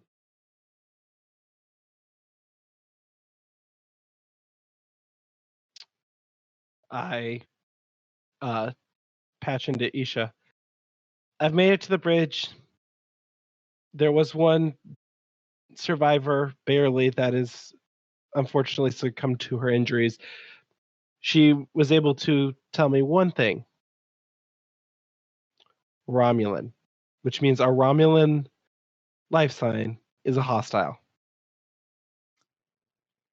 Well, again, I hope you have that phaser, because in order for me to get to you, I have to leave Serval here by herself, and really, it's only the two of us working together that's keeping the impulse things working. So it's up to you, sir. You are the ranking officer. What's the call? I'll make my way back down to the lounge and see if I can figure out who is the Romulan down there. I would recommend looking for the ones with pointy ears. Yes, but we also have 2 Vulcans among us as well. Then look for the one with the terrible bull haircut. Wait, I suppose that doesn't help either. No, not really, but you aren't wrong. You guys keep working on trying to save the ship. We'll figure out who we need to apprehend. Yes, sir. Okay. And I'll start making my way back down to the lounge. Okay. Assuming you're going outside again, that's probably the shortest route. Probably. I'll look through the bridge and see if I can use anything, like if there's any extra med kits up here or whatever. Okay.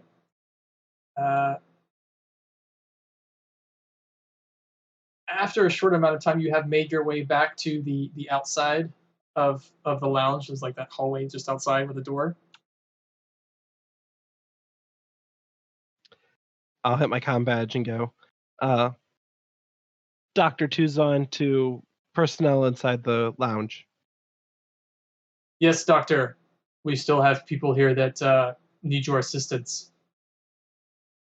I've made it to the bridge. There was one person who unfortunately succumbed to their injuries while I was up there trying to treat. While that is unfortunate, I believe your services could best be used here. I agree.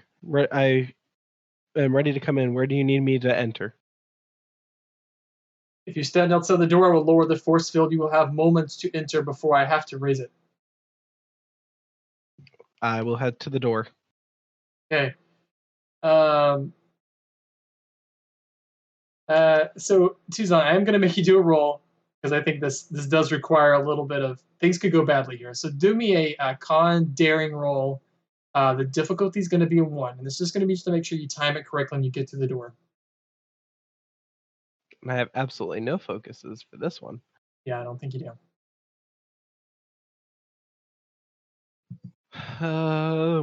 Done. Yeah. 14 and an 18. Okay. I think what I will do is oh geez. I did not expect you to fail. Roll me 2 challenge dice.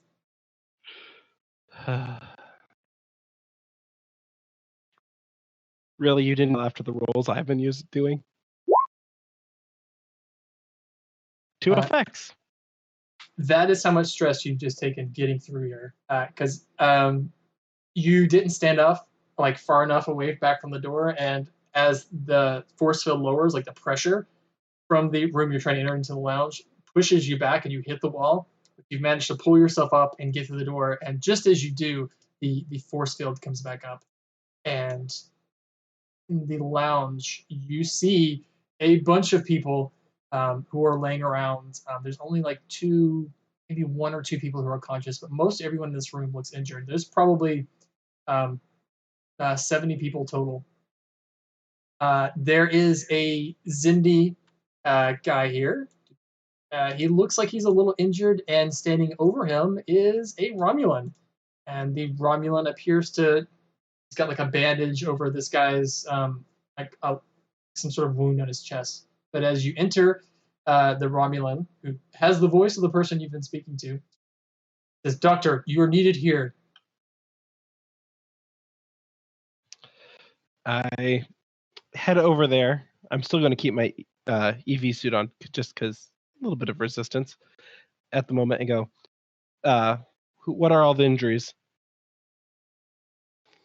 Most of the people in this room have suffered injuries, impact injuries for when the ship hit one of whatever took us out of warp. And this officer appears to be the most injured. I've tried to treat him, but I am not skilled in first aid. And let me describe the Romulan a little bit. So it's hard to judge his age because but Vulcans and Romulans age funny. But if you had to guess, you'd guess he's probably middle age in terms of Romulans. He has a few bumps and scratches on him. He's wearing what looks like a civilian's uniform, and it's got like the patches of dirt, like the fake dirt that they would do, to make us think that someone got dirty when they were obviously just doctoring it up. But he's got that. He looks like he's been around a little bit. He's not carrying a weapon or anything like that. I'll come over to him. Was it announced what happened to the ship before all this happened?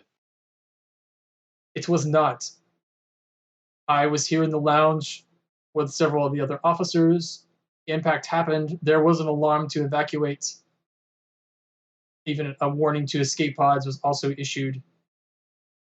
And then one of the officers erected the force field around this room. I believe it was from someone on the bridge. Those are the only events that I am aware of that transpired outside. The ship's in horrible shape. It seems to have run into a minefield. That is very regrettable. My name is Kaper. I was picked up by this vessel 2 days ago. I am a refugee from a Romulan an internment camp. It's being run by Klingons inside of what used to be my homeland. I was picked up by this vessel, and I requested aid. It's unfortunate that their generosity has led to so much death and destruction. Indeed. Was it announced where they were taking you? I mean, where the ship was going when they picked you up, or not? The captain said that they were headed towards the main Starfleet congregation of vessels around the Klingon border. Oh, that would be correct, although the ship's not going much of anywhere anymore.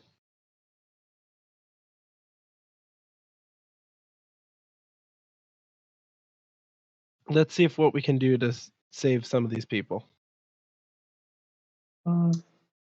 Choose on. Why don't you give me a command insight difficulty of 2 here?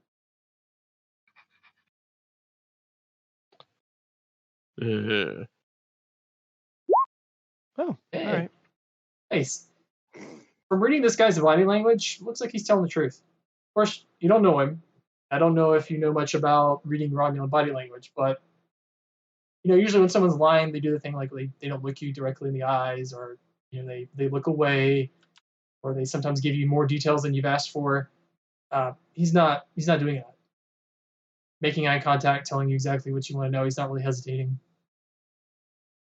Yeah, kind of what I was picking up.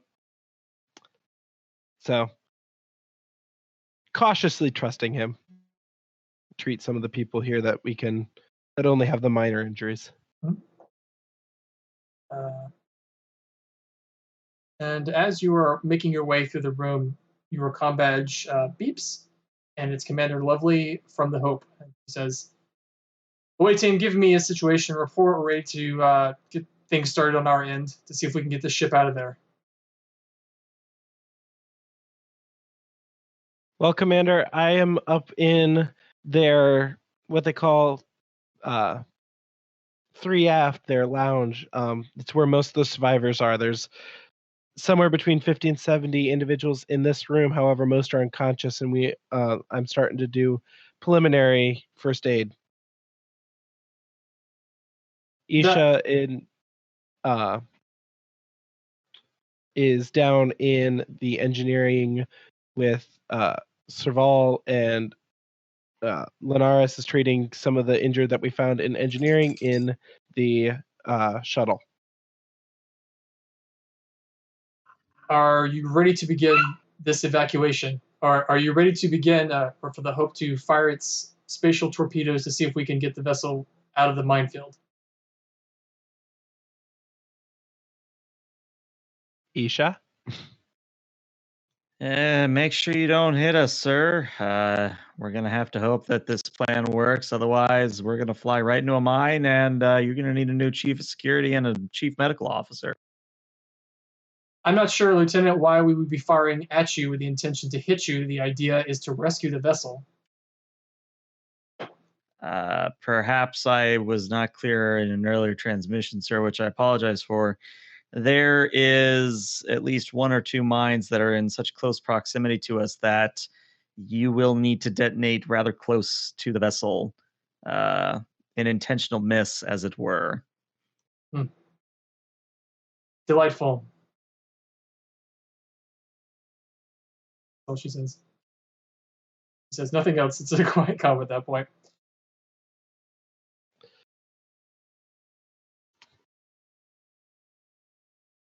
We're ready whenever. Okay. And then a few moments pass, and she says, I have computed a firing solution, which I think will give you the best chance of escaping the minefield. Just let me know whenever you are ready."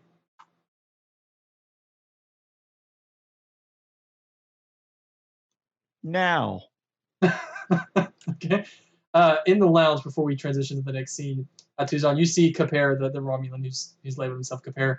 He goes around and he's checking on people to see if they're, or he's checking up on the wounded to see how they're doing. Let's move to engineering. All right.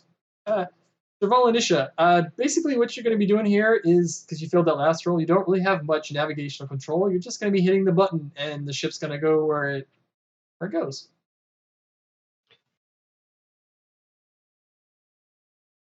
Let's see, the correct roll here, though, let's maybe do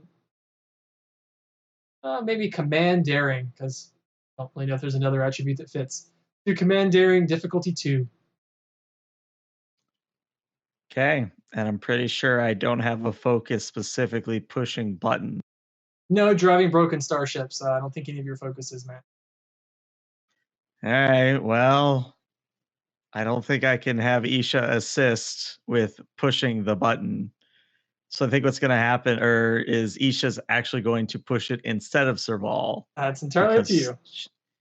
She has a 13 versus a 10. So, all right. Well, here goes nothing. I got one success. So, right. maybe succeed at cost? You may succeed at cost, yes. Sure, let's do that. Okay, and I will hold on to the threat because I have. But what happens is you hit the button, Isha, and everyone is thrown around. Initial dampeners may or may not be working. Who knows? As soon as you hit the button, there is a loud explosion or series of explosions. That kind of sounds like a series of firecrackers being set off outside of the ship, and that's the mines that are going out towards the spatial torpedoes as the Hope is firing them. And then all of a sudden, you're all thrown around quite forcefully. The screen shakes, and you all do the kind of like the back and the forth, as the camera shakes. And then, it's pretty quiet, and you're all still alive. And then you get a transition on your comm. This is Commander Lovely to anyone on the away team who may still be alive. Please report your status. And Isha, without even thinking, says, "We're lovely here, sir." Oh, God damn it.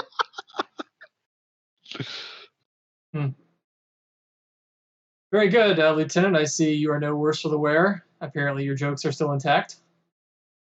Unfortunately, sir. All right. Tuzan. Yes, Commander. We're alive. Shaking around, but alive. We will begin beaming up the survivors immediately. Prepare for beam outs. And doctors, please prioritize the most critical patients. Understood. Okay. I don't actually have a conference room graphic. I'm going to put all of you guys in here with Wesley.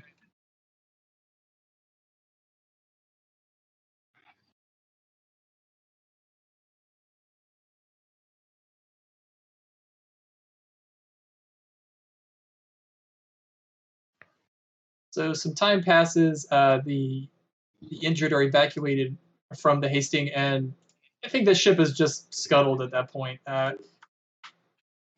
Williamson gives the order to just destroy the rest of the ship, and Isha, you probably have to use the phasers to do that. One shot to the warp core, and the remains of the ship just explode. There's really not enough to tow, and in fact, the vessel probably couldn't handle a tractor beam anyway. The sensible thing to do is just destroy it. But the captain gets your report on what's happened, and you guys have begun to treat the injured. Captain Williamson asks your advice on what to do with the Romulan. What is your impression of our passenger, Commander?